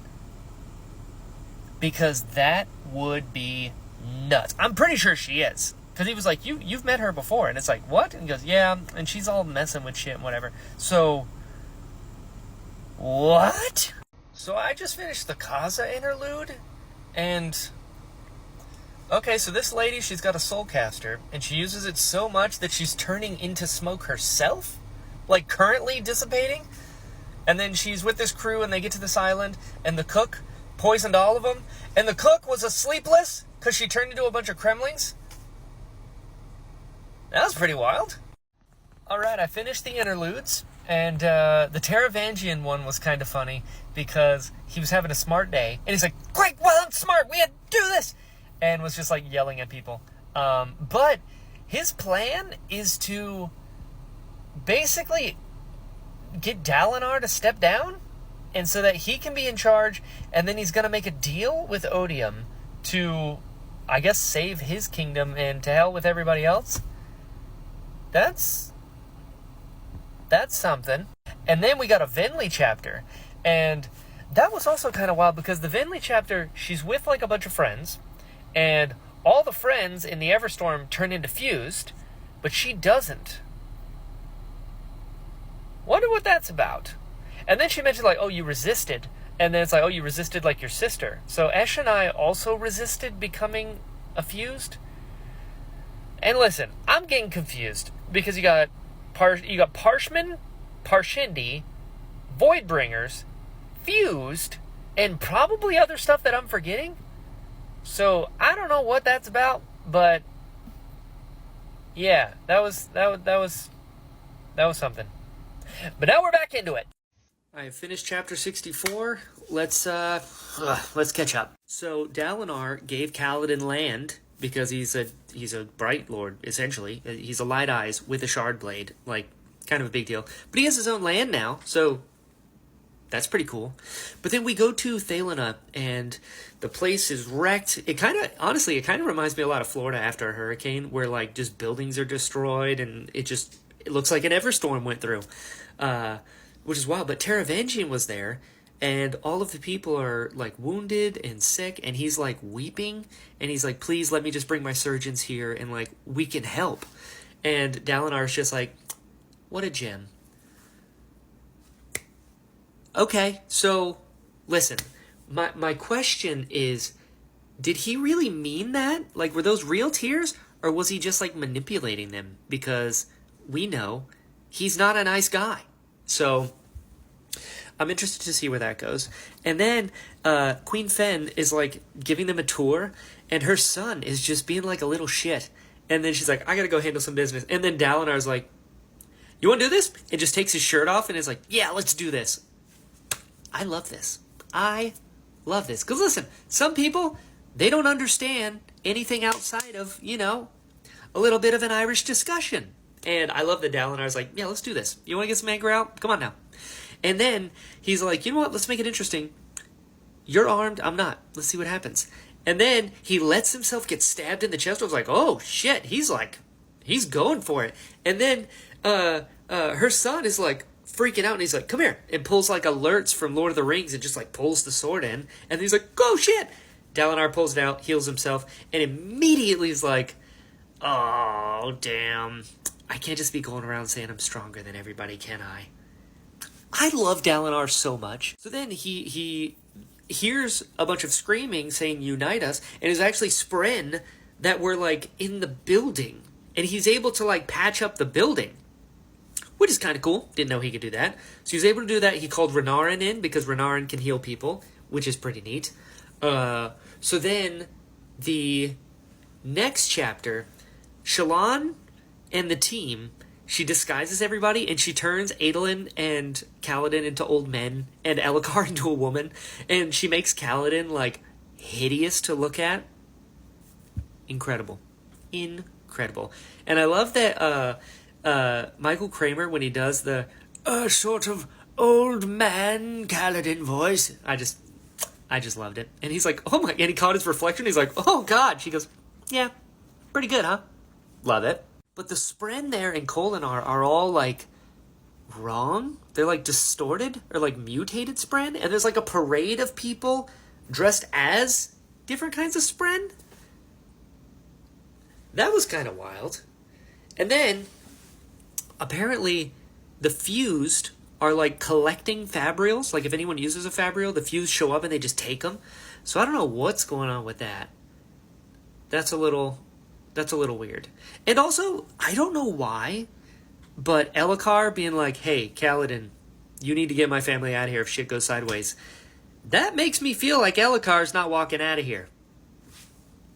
I'm just saying, shit is sideways in Kholinar right now, and Elhokar's kind of the king. So I don't know if sending the king to a place that is basically taken over by Odium, I'm assuming, I don't know if that's a good place for him to be. But anyway, so there are people dressed as Spren. And Shallan is like pulling a Yasna and like running experiments as she goes and like stabbing herself in the leg to be like, okay, the pain Spren are weird here. And then she's like tripping and falling. Goes, all right, shame Spren are also kind of weird here. Just trying it out. But then and this is kind of where Shallan can sometimes confuse the shit out of me. Because I don't want to say she's crazy because that is diminutive. And I don't mean to use that word in this situation. But Shallan disguises herself as Vale, and then Vale disguises herself as Lyn. What am I supposed to do with that? What am I supposed to do? Anyway, so she does that. She goes up to the Oath Gate, and the Oath Gate is being guarded by, like, cultists. And she's like, hey, I got a letter that's for the queen. And they're like, really? She goes, no, it's really important that, I give it to her. And they just stab her, and then, like, that's it? And just go back to work? What is going on in Kholinar? And does Elhokar's wife know about this? Is this an Odium fused Voidbringer type thing? Or is this a Elhokar's wife is secretly a terrible tyrant and not just a degenerate. I don't know, but that was wild. So then he just takes her body over his shoulder, and he's dragging her, and he's carrying her basically to where he throws all the other bodies that he's stacked up over the day, I guess. But she catches a reflection in a mirror, and it was like a shadowy figure that had white eyes, and it looked at her and was like surprised. What is that? What is that? What is going on in Kholinar? That's my question. And also, oof. I don't know why. But I'll be very surprised if Elhokar makes it out of this, because listen, you got Adel in there, you got Khaled in there, you got Shallan there. That's a lot of main characters to be there with Elhokar in a city that he has literally no power over currently. I don't know what's going on. We'll see what happens.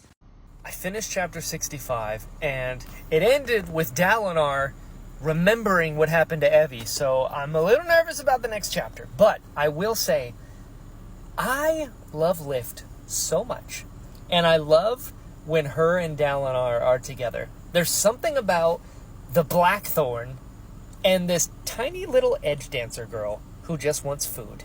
Those two together anytime is already my favorite scene. I love it so much.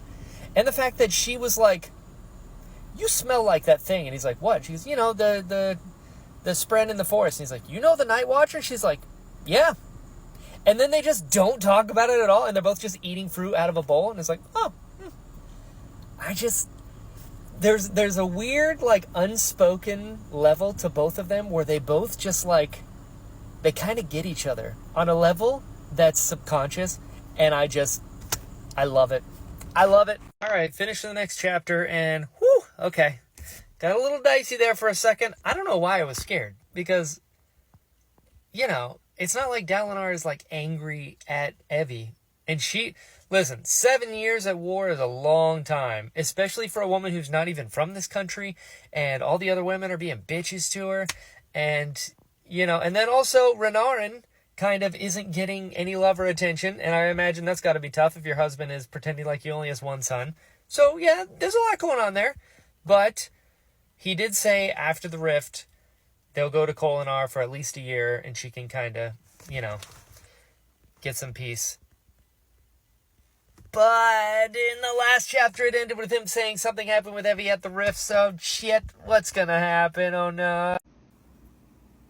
Well, I have finished chapter 76, so we got to talk about some stuff, but we got to back up a little bit. So we'll get there, but going back, Shallan, the thing that she saw in the mirror with the white eyes looking back at her surprised was an unmade? That's not good. Hoid showed back up, which was pretty cool, and in standard Hoid fashion, told a story about moons that went completely over my head, which is fine.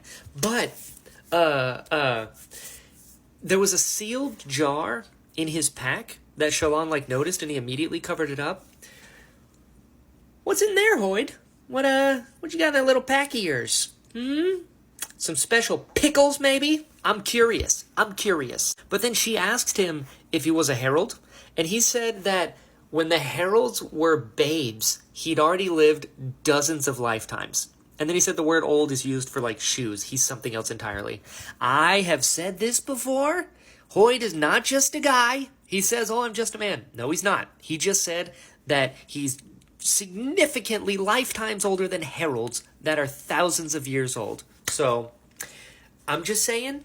And Shallan looked into his eyes and said that she saw, eons of time passing. What? And then when Hoid leaves, Pattern said that he feels like a spren. You guys all know, I have no idea what a spren is, even thousands of pages in. And Hoid feels like a spren? Or,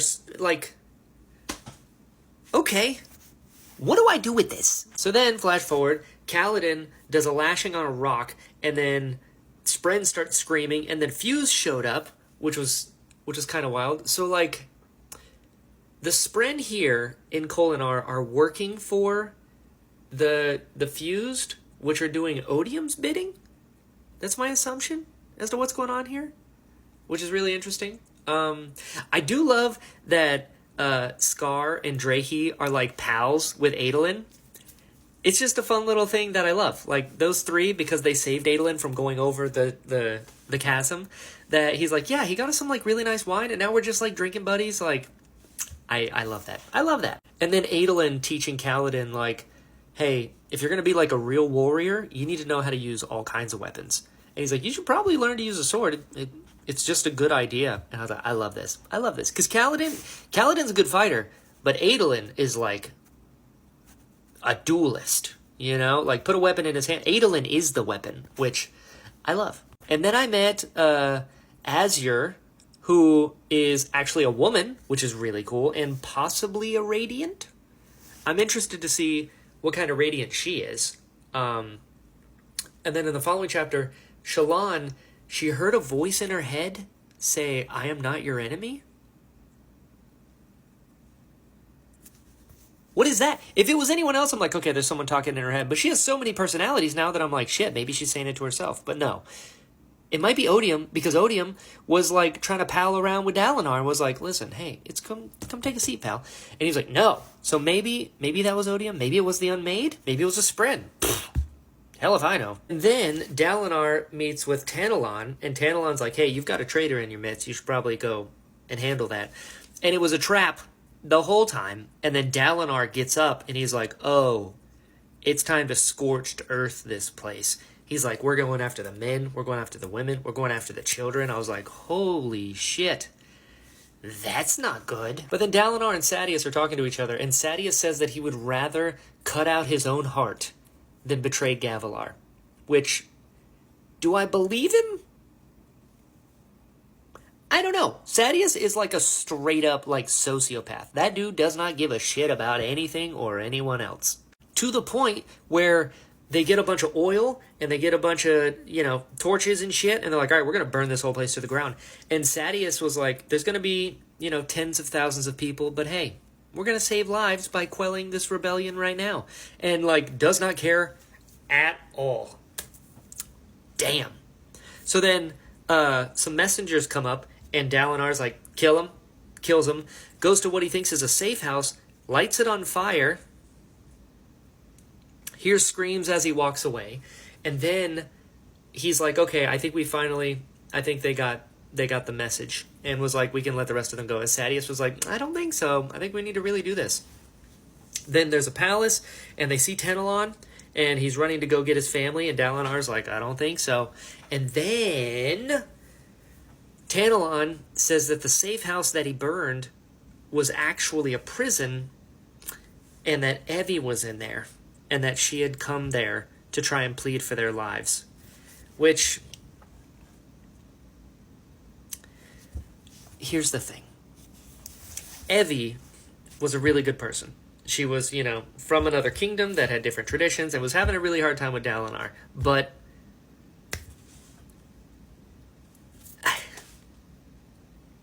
what did she think was going to happen? I'm not saying, listen, that should not have happened. But your husband is the Blackthorn, who is notorious for murdering thousands of people by himself. And you're going into enemy territory to try and convince them? But this was never going to work. So it was more just stressful than anything else. And then when Dalinar found out, he strangled him to death with his own hands, and he died with a smile on his face, which is pretty wild. Granted, his family just got killed in the collapse of the palace, so to know that Dalinar killed his own wife, I guess there's some sort of thing there. But then Dalinar was like, it's not my fault. It's not my fault, which, it is. You lit the safe house on fire. But she should not have been there. It's like, she's not a dignitary, she has no political power, these are not her friends. They are, quite literally, her enemies. She is the wife of the Blackthorn. Oh, this is just not good. I will say, prior to now, my assumption was that Dalinar Which actually I think I've mentioned, and I guess I was kind of right. I mentioned that my theory was that Dalinar kills his wife in the midst of the thrill. Which he technically did, I guess. But I thought it was going to be something like she got him mad and then he just blacked out and then woke up. Kind of like the myth of Hercules where he wakes up and he murdered his entire family. Like, I thought that's where we were going with this. Still, burning your wife alive is real bad. That's real bad. Ooh. Damn. I mean, I guess we'll see how he processes this. Obviously not well because he goes to the Night Watcher. But why did she do this? Why did she do this? There was no way that this was going to work. There was no way. I understand, I get it. She couldn't handle the killing anymore. Mind you, been at war for like 6 years, but it was just needless. You know what I mean? And it didn't accomplish anything. And just, damn, dude. I mean, I guess we'll see what happens next, but damn. You know, I keep thinking about this now, and like, I gotta collect my thoughts on this, because obviously I'm an incredibly biased source. But the other thing is, I've also got the cognitive dissonance to separate the Blackthorn from the Dalinar that I know. They're two completely different characters. So, I guess just, the problem is, Evie went to go sue for peace, right? But she was going to sue for peace with no authority to actually make peace. And how does she know they weren't going to kill her? You know?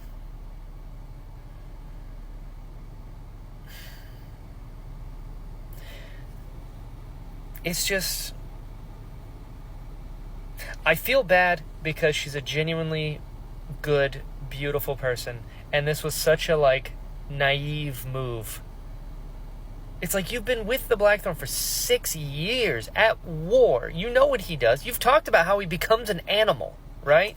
It's like, that is such a risk to assume that he wouldn't become an animal if they caught you or captured you or any of that, you know? It's just, I don't know. I'm feeling a lot of things here. Damnation, these creatures, Azure muttered. I'm missing something, like white on black. Is Azure Vivenna? What? No. What? Okay, I just finished chapter 83, so let's do some catching up. So Vatha is basically becoming one of Shallan's squires, which is pretty cool. She sneaks into this party, and there's like, listen, is there a spread named Gluttony? Because that kind of seems like that's what's going on here. And she puts up a veil, you know, mirage, shadow self, and then dips and goes looking around.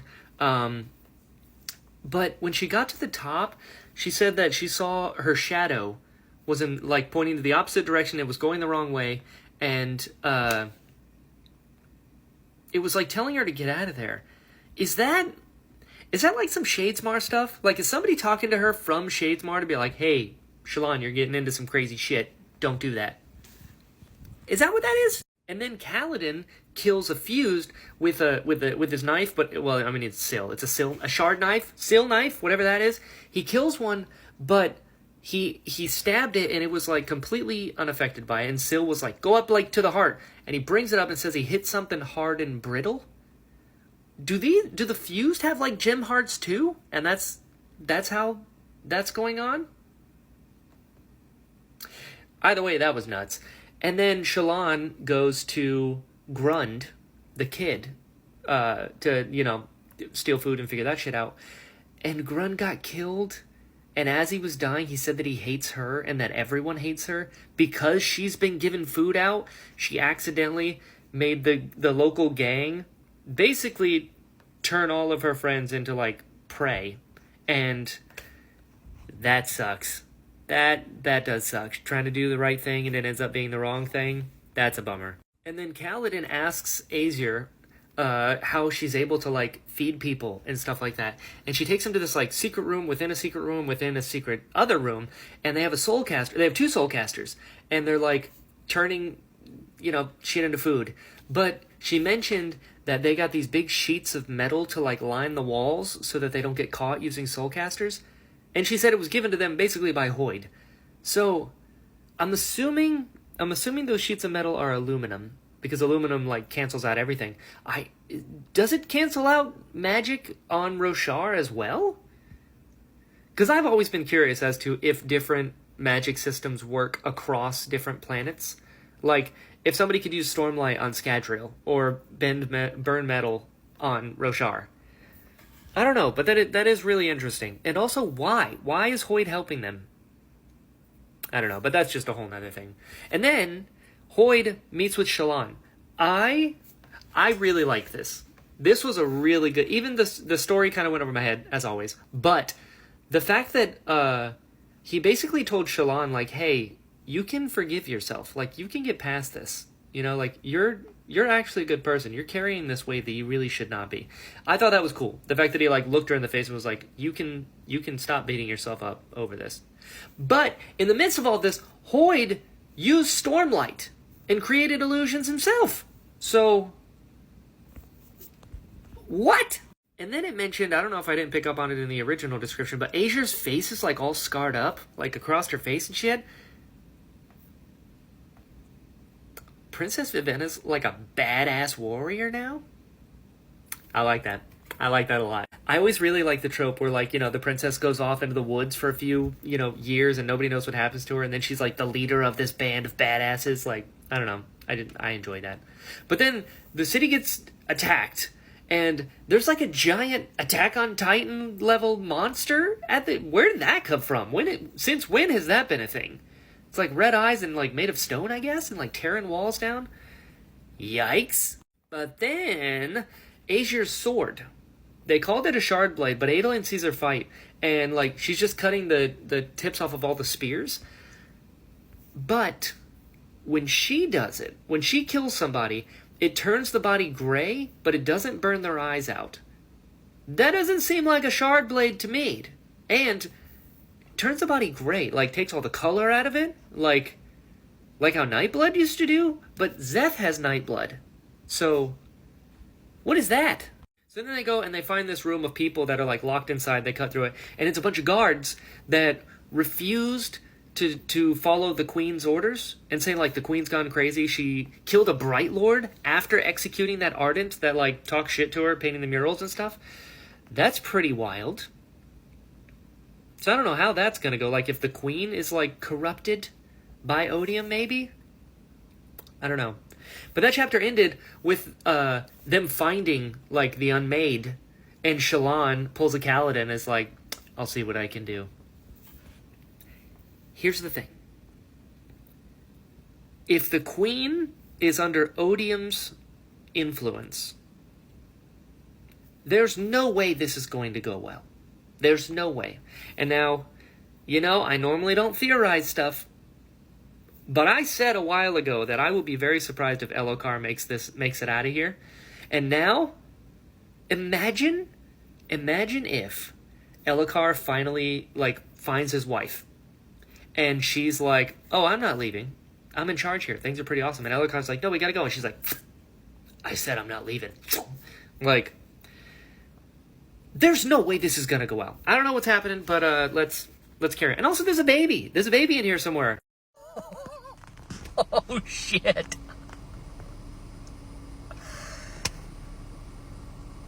Wow. Okay, so, listen. It wasn't his wife, but holy shit. Moash? I mean, that is some next level shit. It makes total sense. Odium being the embodiment of hatred.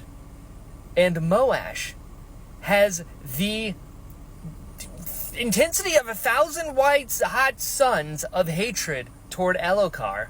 I totally forgot that he was with the Fused. Completely forgot. Damn, he took his moment. And the fact that he stabbed Elhokar while he's holding his kid, that is diabolical. That is dark.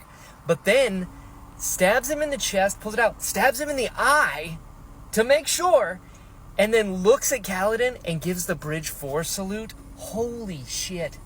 That is next level. Oh, man. All right, it got me. It got me. Oathbringer got me. The scene where Dalinar is... It's a flashback chapter. He's been drinking a long time, and Gavilar took all the booze away, and he's looking at the boys, and he, like, hates them because they remind him of Evie, and Adolin stands his ground, but then he leaves, and Renarin hands him a bottle of wine, and he's like, hey, I know that you need this. I miss her too. She said you were the best man in all of Alethkar. That got me. That got me. But let's back up. So the team made it to Shadesmar. Vivenna hates Shadesmar, which is interesting. Also, Vivenna awakened that sword of hers, because Nightblood drains color from people, and her sword also does that. So, if she awakened a sword, how did she do that? And she mentioned that she went to Roshar chasing someone. And Nightblood said that Vivenna carried him for years. Why did Vivenna have Nightblood? Why didn't Vasher have it? Why was she by herself with Nightblood? And where did Vasher go? I have a lot of questions as far as that's concerned. And then, I gotta say, listen, my favorite character is Dalinar, everybody knows. My second favorite is a tie between Yasna and Adolin. Adolin, seeing that Kaladin is kind of like, in his feelings and stuff, and he keeps trying to make him talk, and keeps touching him and be like, hey, dude, you ever been here before? What a good dude. I love Adolin. And then Szeth is, officially an acolyte Skybreaker, but the Skybreakers are basically just like Cosmere cops. Very interesting. Very interesting. So I don't know where we're going from here, but yeah, Renarin given his dad, after his dad was like, oh, they're looking at me with Evie's judgmental eyes, and he called Renarin an invalid in his head. I'm like, holy shit, dude. But then Renarin was like, it's okay, and like holds on to him. Yeah, that got me.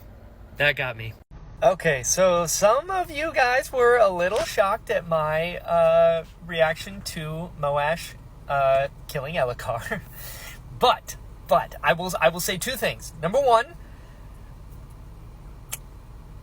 Elhokar never really did for me. I didn't like him for so long. He's starting to come around, and I was like, okay, I like that he recognizes that he wants to be like Kaladin. He's like, please teach me, please teach me. That sucked that he was this close to being a Radiant, and Moash got to him first. But also, listen, Moash from book 1 was like, that guy, I'm gonna kill him one day. He straight up told us. So I was like, yeah, that checks out. All of that said, if anything happens to Renarin, we're gonna have some serious, serious problems going forward. So, just saying. Also, further thought, with Elhokar gone, and his son being like, a baby, and Dalinar having no interest in the throne, they mentioned Adolin is next in line.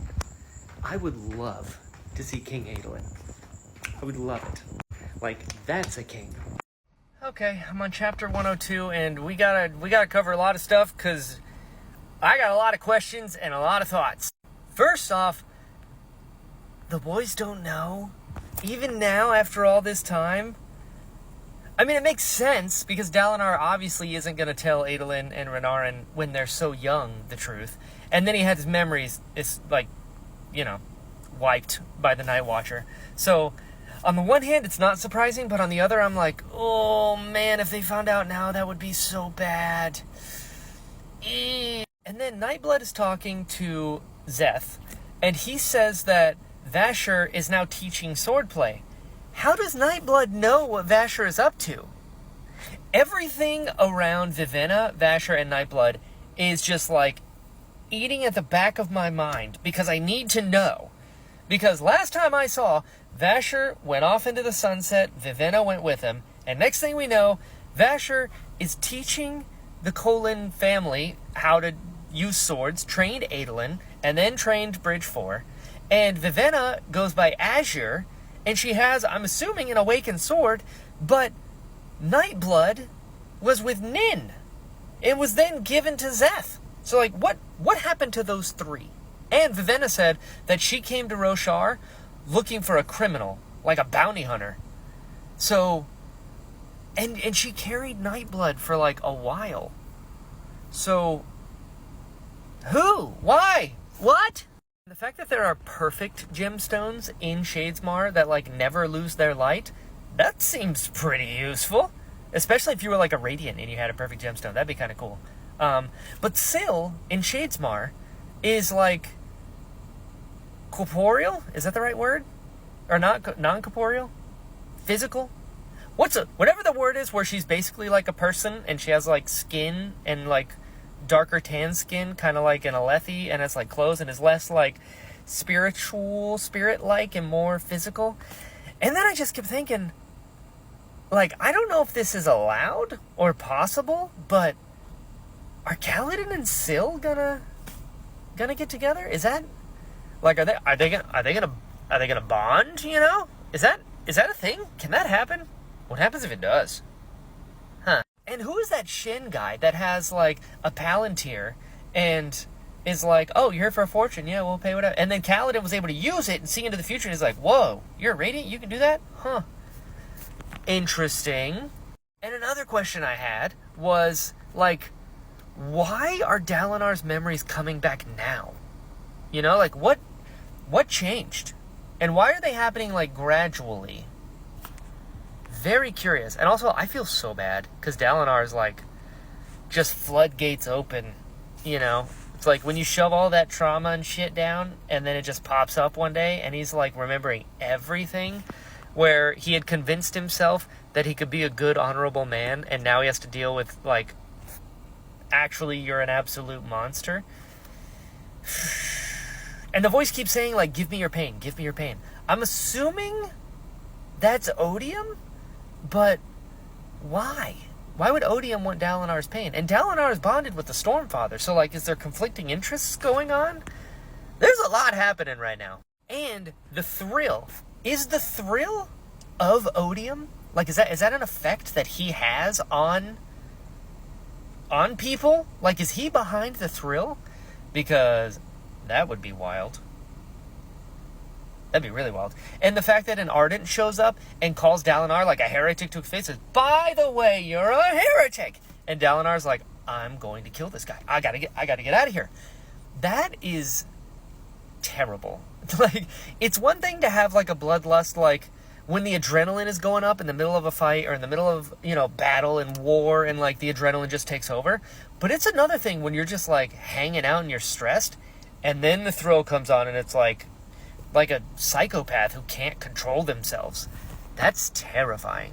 And not just for anyone in the vicinity, but also for Dalinar himself. To not be able to control that would be awful. And, like, even the Stormfather said something's wrong. Which, what is that? Like, is Odium and the Stormfather, like, fighting over Dalinar right now?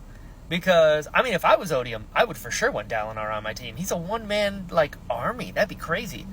But the Stormfather's kind of taken, like, sort of a backseat, but not. And then Dalinar was able to use an Oathgate without a Shard Blade. What was that? Evie's voice saying, this is who you are, is pretty diabolical. That sucks. That sucks real bad. And then in Shadesmar, there's a Spren that has, like, her eyes scratched out, and they're called Deadeye. And Deadeyes, like those type of Spren that I guess are Radiant Spren that were killed forever ago. And Adolin's blade is that Spren, which is kind of crazy. And Eco, the captain of the ship that they're on, his father was a Deadeye, and he, like, just keeps him in the brig of his ship. This is another wild thing that's been happening. Seeing things from Shadesmar, I'll be honest, does help. As you guys know, I've talked about, I have had a really hard time digesting and understanding exactly what a Spren is, but being on the other side, in Shadesmar, where, like, anticipation Spren or whatever, on our side, you just get, like, little, tendrils. But then on this side, you're like, oh, here's the full thing. And they're just able to, like, kind of reach through. Or, like, Pattern. Basically, his head is all that shows up in the real world. But the rest of him stays in Shadesmar. So he can't quite pierce the veil. That's pretty wild. That's pretty wild. Anyway, I'm on chapter 102 now. So, let's see what happens. So I just finished chapter 103, and two things. One, Syl is a fugitive for running away as a kid, even now after all this time. Pretty wild. But Dalinar just had this vision with this king, and it was different than the others, and he quoted himself. The vision quoted Dalinar to himself about being a hypocrite and how sometimes being a hypocrite is just a man in the process of changing. But it ended with him saying that his memories returned to Gavilar's funeral.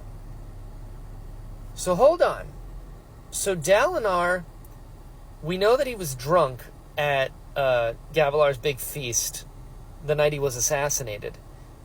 So he was drunk because he was still in pain and beating himself up over everything that happened with Evie. And in the process of that, Gavilar gets killed. And that's what makes him go to the Night Watcher, because he lost... He killed his wife, and then his brother got assassinated in the next room over, and that's what he went to the Night Watcher for, because that's just an immense amount of pain? Damn, dude.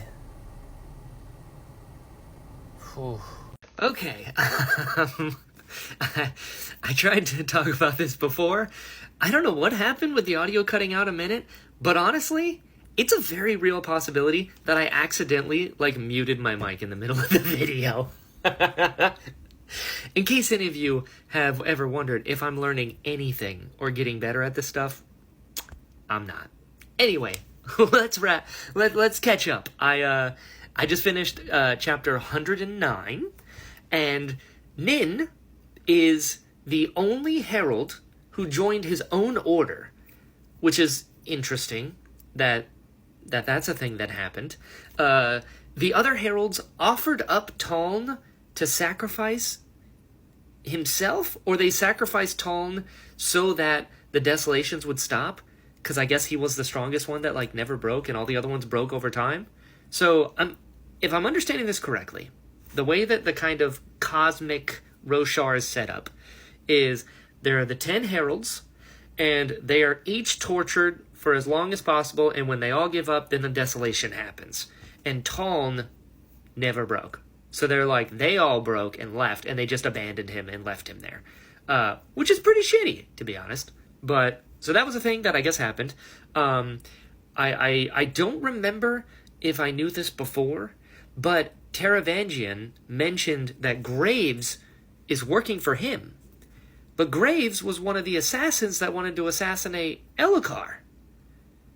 Well, actually, you know what? Now that I think about it, that does make sense, because he sent the assassin to Dalinar.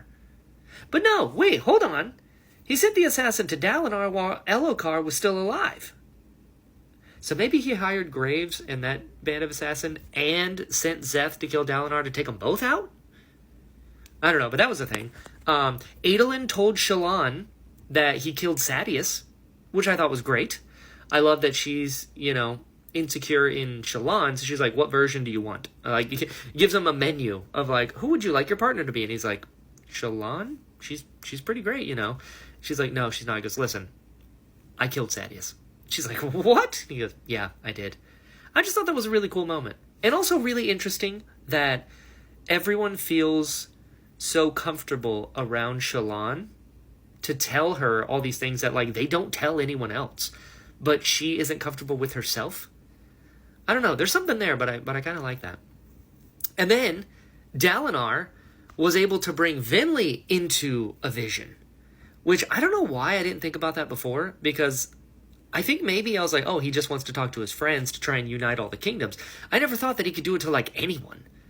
But he did it to Venli, which was pretty wild. But the big thing that really sticks out for me is Odium came back, and Odium is completely unbothered by Dalinar, which in my mind, where we're at now, it's Odium versus Dalinar, right? But Odium is chumming it up and is oh, Dalinar, come on, you're gonna find peace, you'll find, it's fine. Is Odium trying, does he either A, not see Dalinar as a threat at all, and is oh, you're cute, Or is Odium planning to take over Dalinar? Because I don't remember if I mentioned... I definitely did mention it in the last video. But I wonder if the Thrill and Odium are connected. You know? I don't know. But I don't know. It seems to me like Odium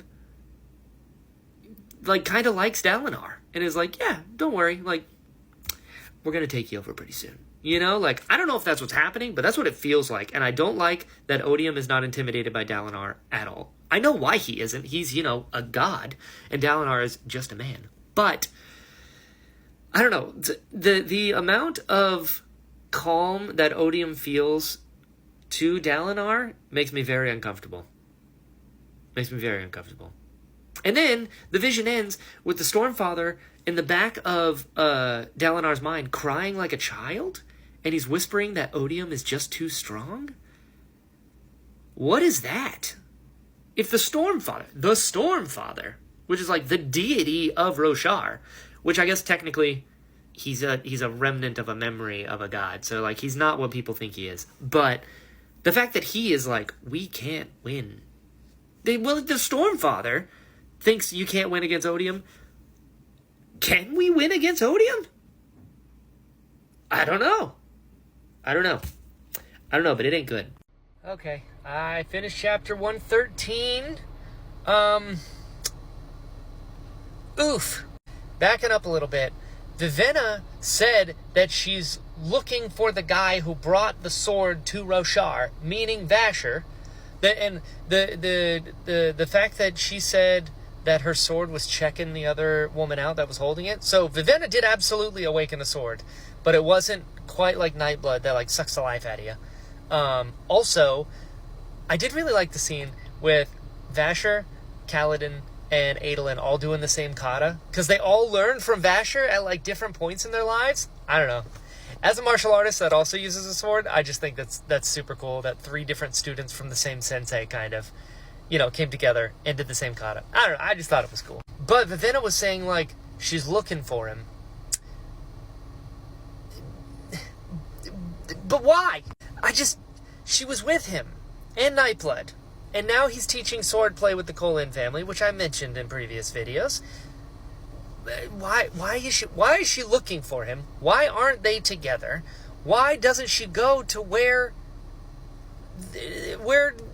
Kaladin was? It's like, oh, well, he taught me recently. He goes, oh, well, where's he at? Like, go get him. Everything surrounding the Warbreaker peeps is like tripping me up. I need to know. Which is funny because like I liked Warbreaker, but I didn't love it. But I am super invested in everything pertaining to those 3. But then the Stormfather is talking to Dalinar, and he mentions the 3rd sibling. And he said it was like, it's the Stormfather, or I guess Honor, Cultivation, and then he said to Dalinar that like, you've hurt the other one already. And like, I'm not going to tell you who or what it is, and the fact that the Night Watcher is not Cultivation, and Cultivation is kind of doing its thing. But yeah, he was like, Dalinar, you already hurt the 3rd sibling. So what does that mean? And then the big one, the humans are Voidbringers. So Roshar was the planet of the Parshmen. And then the humans world hopped there, and they brought a bunch of plants and animals with them, and they landed or were given Shinovar to kind of populate, and then they just infected the entire planet, as human beings are known to do. But yeah, so humans are Voidbringers. How does that fit into the Desolations and everything else? That's a lot to try and figure out. And then, the Stormfather. The Stormfather saying to Dalinar, like, human beings lie to themselves all the time. I mean, look at you. You're pretending you're not a monster. Holy shit, dude. I thought you were pals. Oof. And Taravangian timing all the span reads, because he's behind that, right? Because he said, like, he's like, I feel bad for what I'm about to do to Dalinar, but it must be done. So Taravangian planning that at the worst possible time for Dalinar. Not good. I love Yasna so much. The second shit starts going, she immediately clocks what's happening and is like, don't answer that question. Like, She's so cool. She's so smart. Like, immediately understands everything. And, God, that's so badass. Yasna's the best. But what are we going to do now? Because the coalition is kind of... And,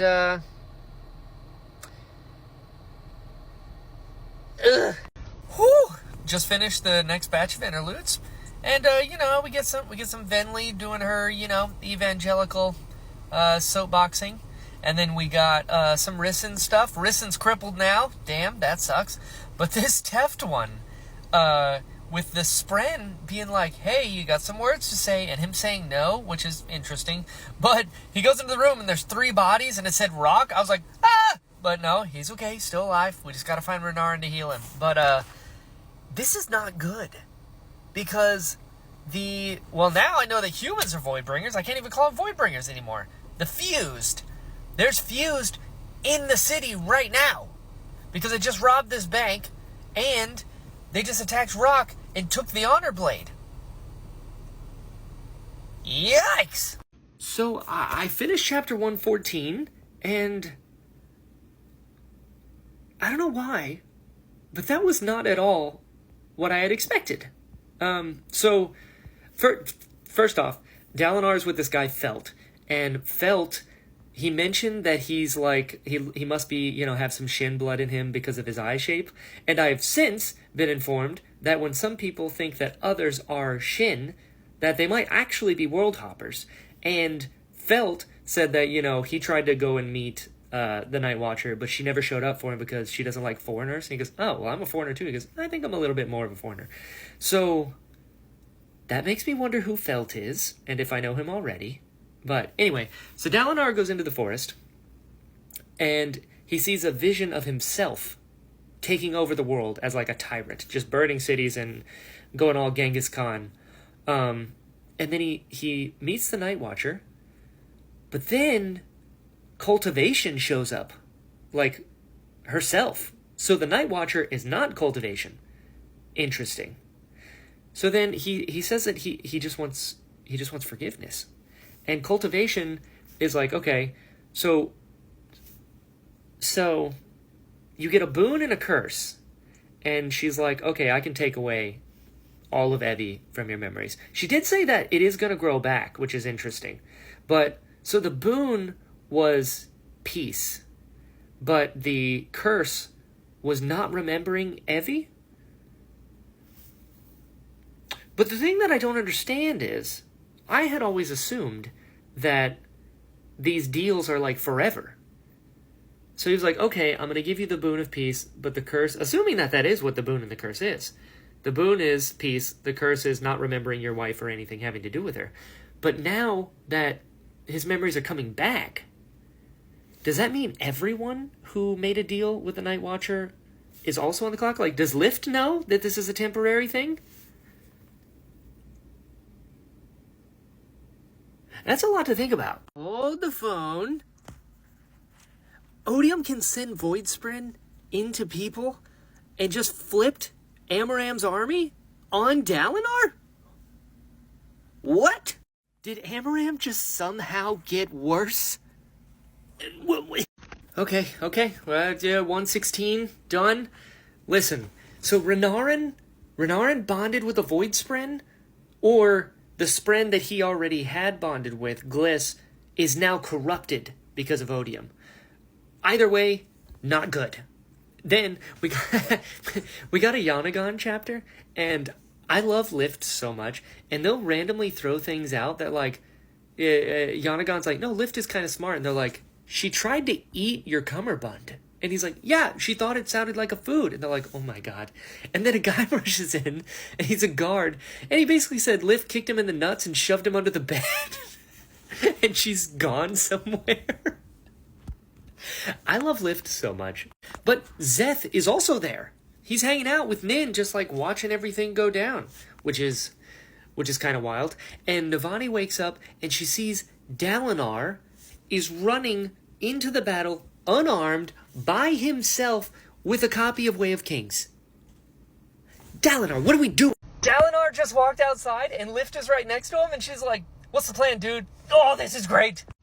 Whoa, what? I did not pick that up at all. She offered him a sword that, like, ran on darkness. I assumed she could make another one because, you know, she's a god. I didn't realize she had Nightblood. Well, that makes the Warbreaker shit even more confusing. Okay, alright. So, Adolin got stabbed. Not good.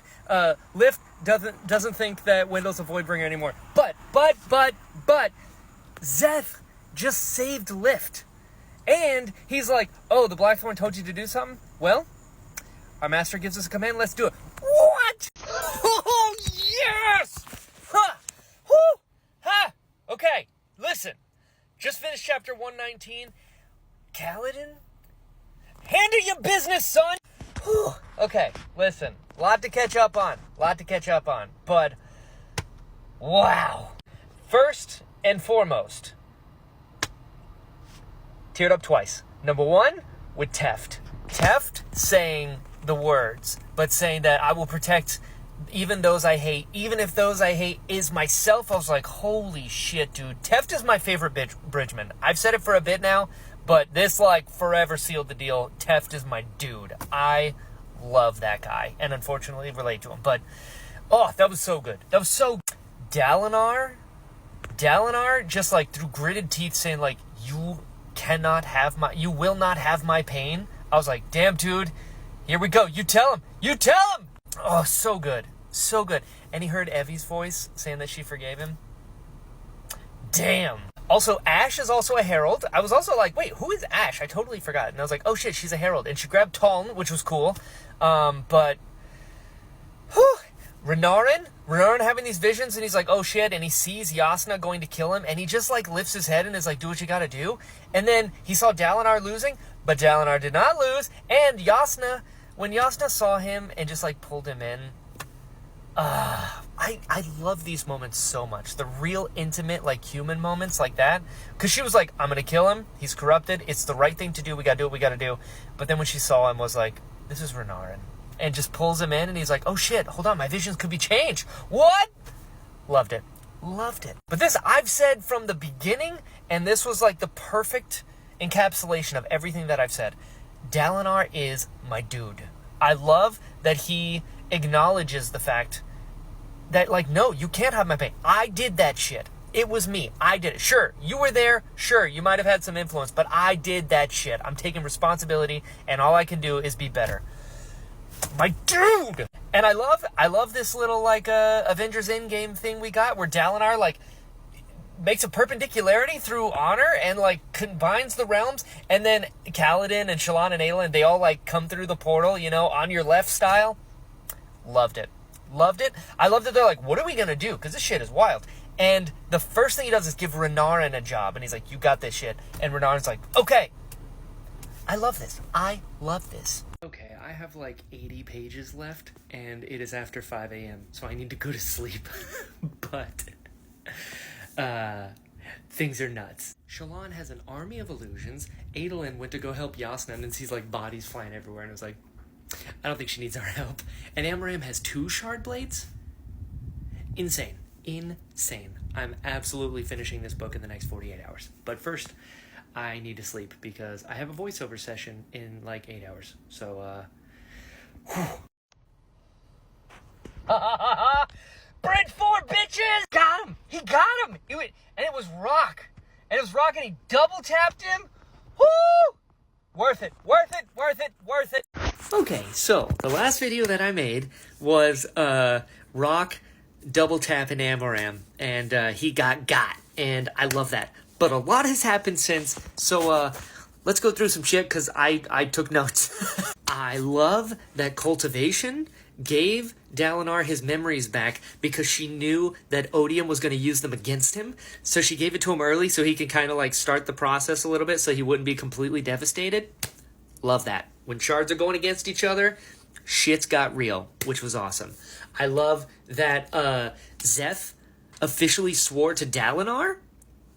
The Skybreakers are pretty wild to me. The fact that they're like Cosmere cops, and Nin was like, well, the Parshmen are the rightful, people of Roshar, so we're going to swear to Odium, but you can do whatever you want. And Zeth was like, all right, well, I'm going to swear to Dalinar. He goes, all right, well, maybe one day we'll see each other on the battlefield. Just like the sheer level of nonchalance coming from Nin is pretty wild. And then Adolin pulls a Han Solo from episode 6 when he sees Kaladin and then looks at Shallan and was like, I'm not going to get in the way. Don't worry, he can have you. Adolin. What are we doing? What are we doing? I do love that Shallan's like, oh, okay, yeah, you can just, like, give me away. Like, fantastic. I love that she just, like, kept berating him for just even thinking that. It was so good. Rock by himself at the end of the battle, that was sad. Poor guy. Because he straight up told Kaladin when they were doing the thing in Way of Kings with the satchel and the spheres, when they're like, Rock, you're like a damn good shot, dude. He's like, yeah, but I'm never going to fire a bow in war.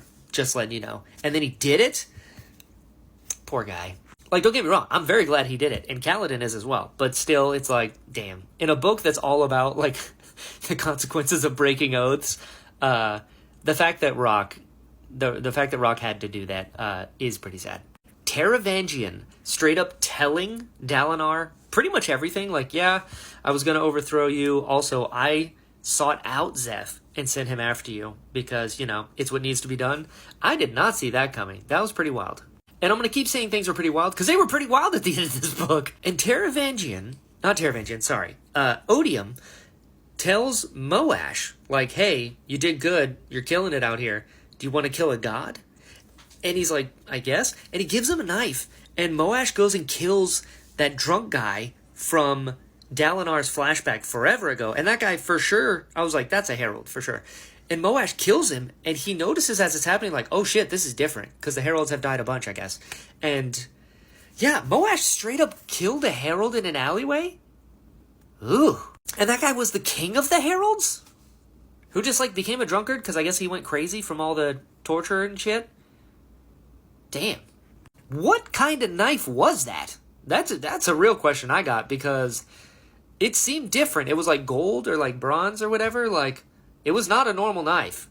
And also, that killed a herald. So could that type of knife, I'm assuming Odium gave it to someone to give it to Moash to be like, hey, this will kill a herald. But then, could that knife also kill other shards? Like, how did Odium kill the other shards? I'm very curious on that. And then it cuts to the Lopen teaching his Spren how to flip people off. Incredible. Very Wayne. Very Wayne. And then he's explaining like, oh yeah, you got to see these words. And then he says the second ideal, and they're like, oh, accepted. He's like, oh shit, no, I was saving that for like a really cool moment. It's like, too late, dude, you said it. It's so good. And then Ash was the woman who was like cutting a bunch of like paintings and stuff in previous things. She's a herald as well. Interesting. And she's going around destroying all depictions of the heralds. I don't know if I missed the reason why, but not good. And then Yasna shows up and she passes out. Also very strange. And Yasna's queen now? Listen, she was always queen in my heart, but now she, like, logistically is the queen. And Adolin, Dalinar was like, hey, listen, it's important. You need to be king. And Adolin's like, no, I'm not going to do that. And he goes, yeah, well, you really should. And he goes, I killed Sadeas. And he's like, you're just going to tell me this now? And then Shallan's like, what if you had, somebody else? Yasna. If it can't be Adolin, Yasna all day. Love that woman. So then Odium went to Taravangian. And he's like, please, do you think you're ever going to come at me from a place of superiority? And then he sees a glimpse of what he looks like going on into infinity. And he noticed that Renarin's name was there. What was that about? And then Taravangian is the one that opened the gates so that Urithiru could be attacked. But Drahi and Scar saved Elakar's son. That's cool. I like that. But the Fused showed up and gave Moash Zeth's honor blade. What are they doing with all of these honor blades? Very curious. And Moash has a new name, Vyre. Interesting. I mean, Moash was also a Parshendi name, so interesting that they would change it. But, hey, crab people gonna crab people, I guess. Shallan was worrying me there for a little bit because she started having conversations with Vale and with Radiant, Brightness Radiant.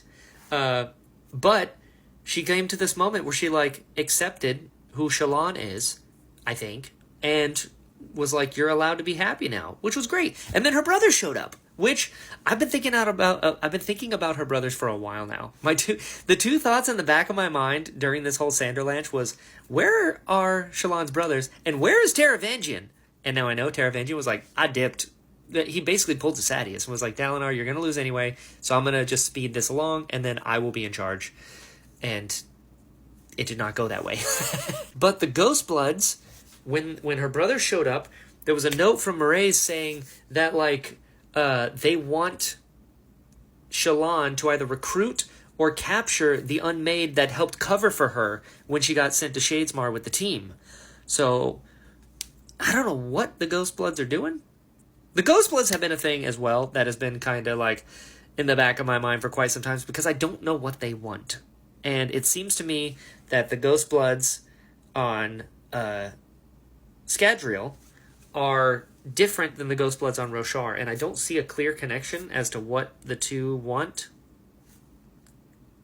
But I don't know. I don't know what's going on there. Rock giving Oathbringer back to Dalinar as a debt repaid was just a really kind of beautiful... It was a beautiful scene.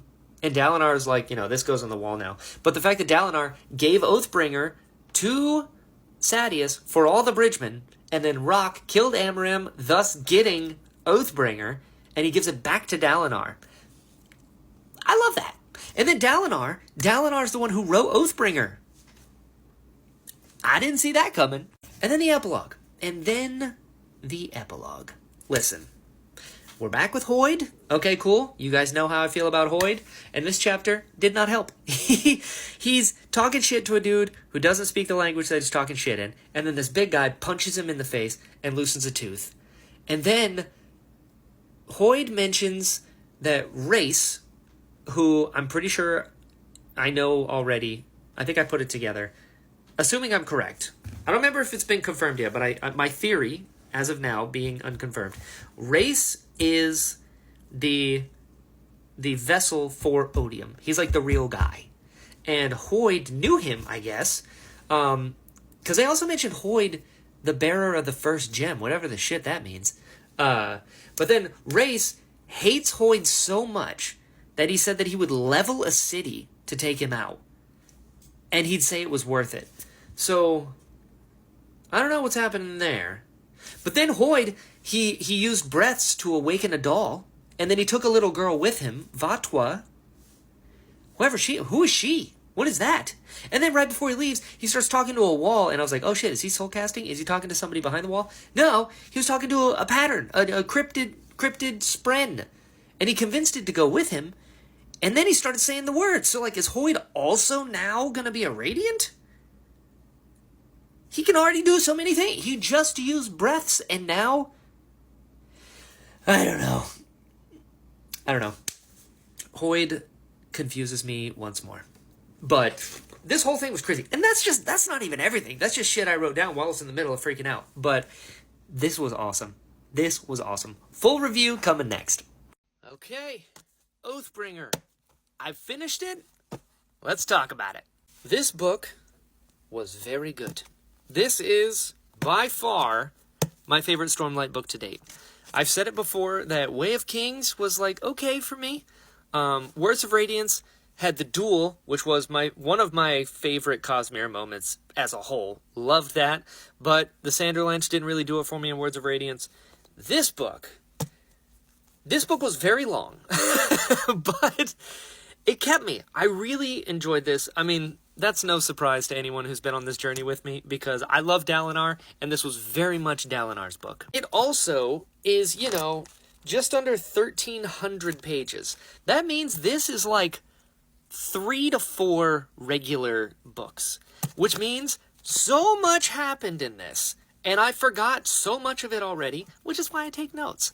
But no, I enjoyed this. I mean, this is the best one of the 3 so far. No question whatsoever. Had some really, really good moments. The other problem is, because it's so long, I don't remember if I felt like it dragged at all. I don't think it did. Because I feel like I would remember now that, it would have dragged. I don't think at any point this thing dragged. I feel like this is where the Stormlight Archive actually started. You know, I feel like the first 2 books were still kind of like setting dynamics up and different things and kind of zooming out a little bit. But this one was nuts. I really liked it. It also, I can kind of tell how much I like something by how much it moved me. And I can honestly say there were 4 moments in this book that made me tear up. The first was when Kaladin goes back home and his dad says, my son is alive. That got me. The second was Renarin when he was a kid after Evie died, and he gives Dalinar the bottle of wine, and he just says, you know, I miss her too. That got me good. Teft saying the words, modifying them to where he's saying, I'll protect even those I hate, even if that's myself. That was a little close to home for that one. And then Dalinar saying, you can't have my pain.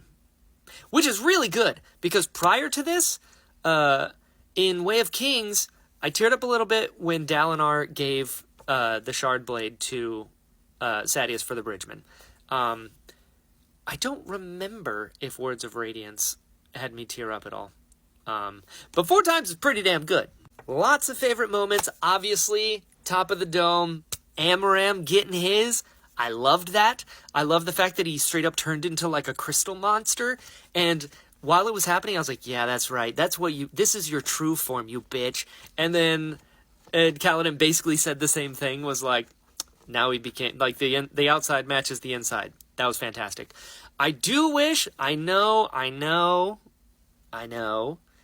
but I do wish that Kaladin was the one that did it. But listen, I'll take it. I'll take Rock double tapping him. That was awesome. I love that. I love anytime Lift shows up. I'll be honest. As it stands now, Dalinar, I'm fairly certain Dalinar is always going to be my number 1 in Stormlight. Second place is Adolin, tied with Yasna. And then it's Lift. I love Lift so much. She's so funny. And she, like, is really smart, and she is fearless. Like, the moment where Dalinar is in the mist, and Lift and Zeth are looking in, and he's like, I can't go in there. And she's like, that's okay. I'll do it. And then she goes in, and then she even says, like, I'm the best at going into places I'm not supposed to be. Lift is awesome. Yasna coming back, great moment. I gotta be honest, pretty high up there, maybe with Amaram's death, maybe even a little more, is Yasna saying, you know, give me an excuse, I dare you. That was so good. I loved that. Yasna hugging Renarin was beautiful when he knew she was gonna kill him, but she didn't. I love that.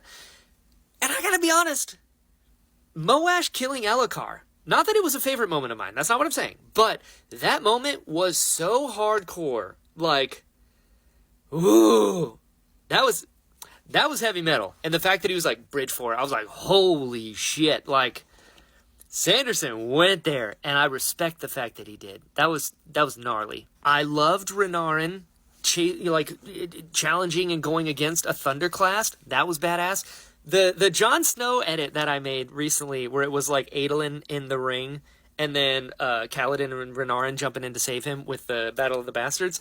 Honestly, I thought about remaking it, and it's Renarin looking at the dozen fused, and then Teft and the rest coming in to save him. Honestly, I still might. I might make that soon. Because that's what that felt like, where Renarin was like, there's a dozen of them. Okay, and just like, Renarin and Lift, their bravery is incredible. Like, they're so great. But as with any Stormlight book, I have so many questions still. I mean, so there are fused Radiants, because Zeth fought an Edge Dancer, for sure. And then Venli said the words, which was interesting. In one of the epigraphs, it said, Sephandrius, bearer of the first gem. What? Everything with Hoyd. Like, who's that little girl? Vatwa, whatever her name was, that Hoyd picked up. Why her? Why was he after her? He found a cryptid spren, convinced it to go with him. Why? What? Is Hoyd also now a Radiant? I don't know, because he just used breaths. Like, can Hoyd do everything? And I'll be honest with you, I am starting to really subscribe to the theory, assuming it's already there, that Hoyd is a god.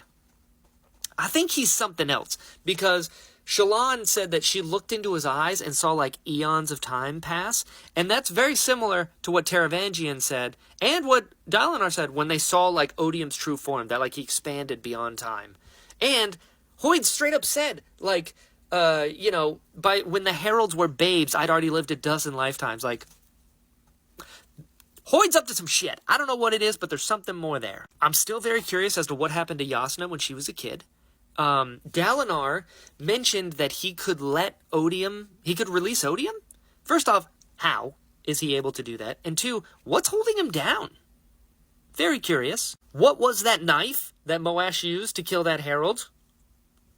What? Why do the Ghostbloods want Shallan to recruit or capture Ja-Anat, if that's how you pronounce that, the unmade that covered for her? What do they want with her?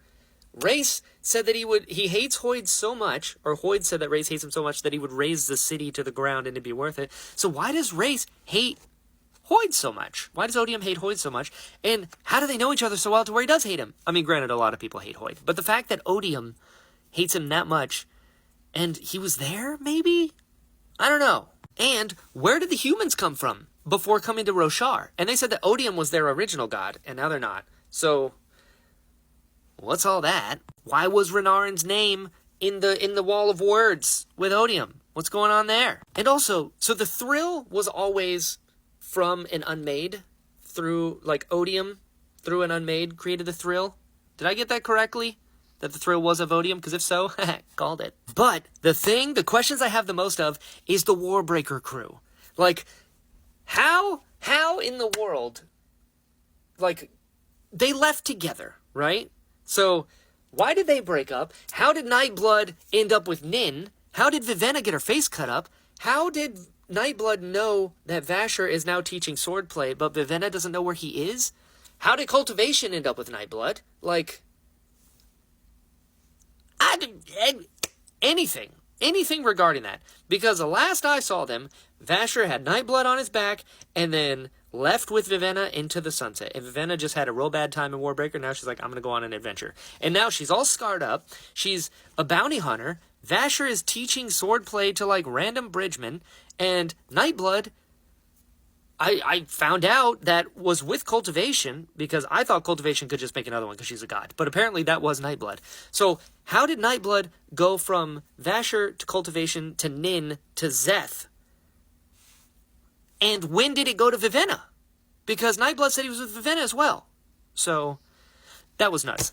Either way, this book was awesome. I really enjoyed it. Next up, I picked it up today. We're starting Dawnchard tonight. I'm very excited about it. And then I bought it just because they only had one copy left. Got Rhythm of War. So, whoo! We're making progress. Oathbringer was incredible. Really excited. If you're watching this, if this bubble is glowing, I'm live right now to talk about it some more. But anyway, loved it. Excited for what's next.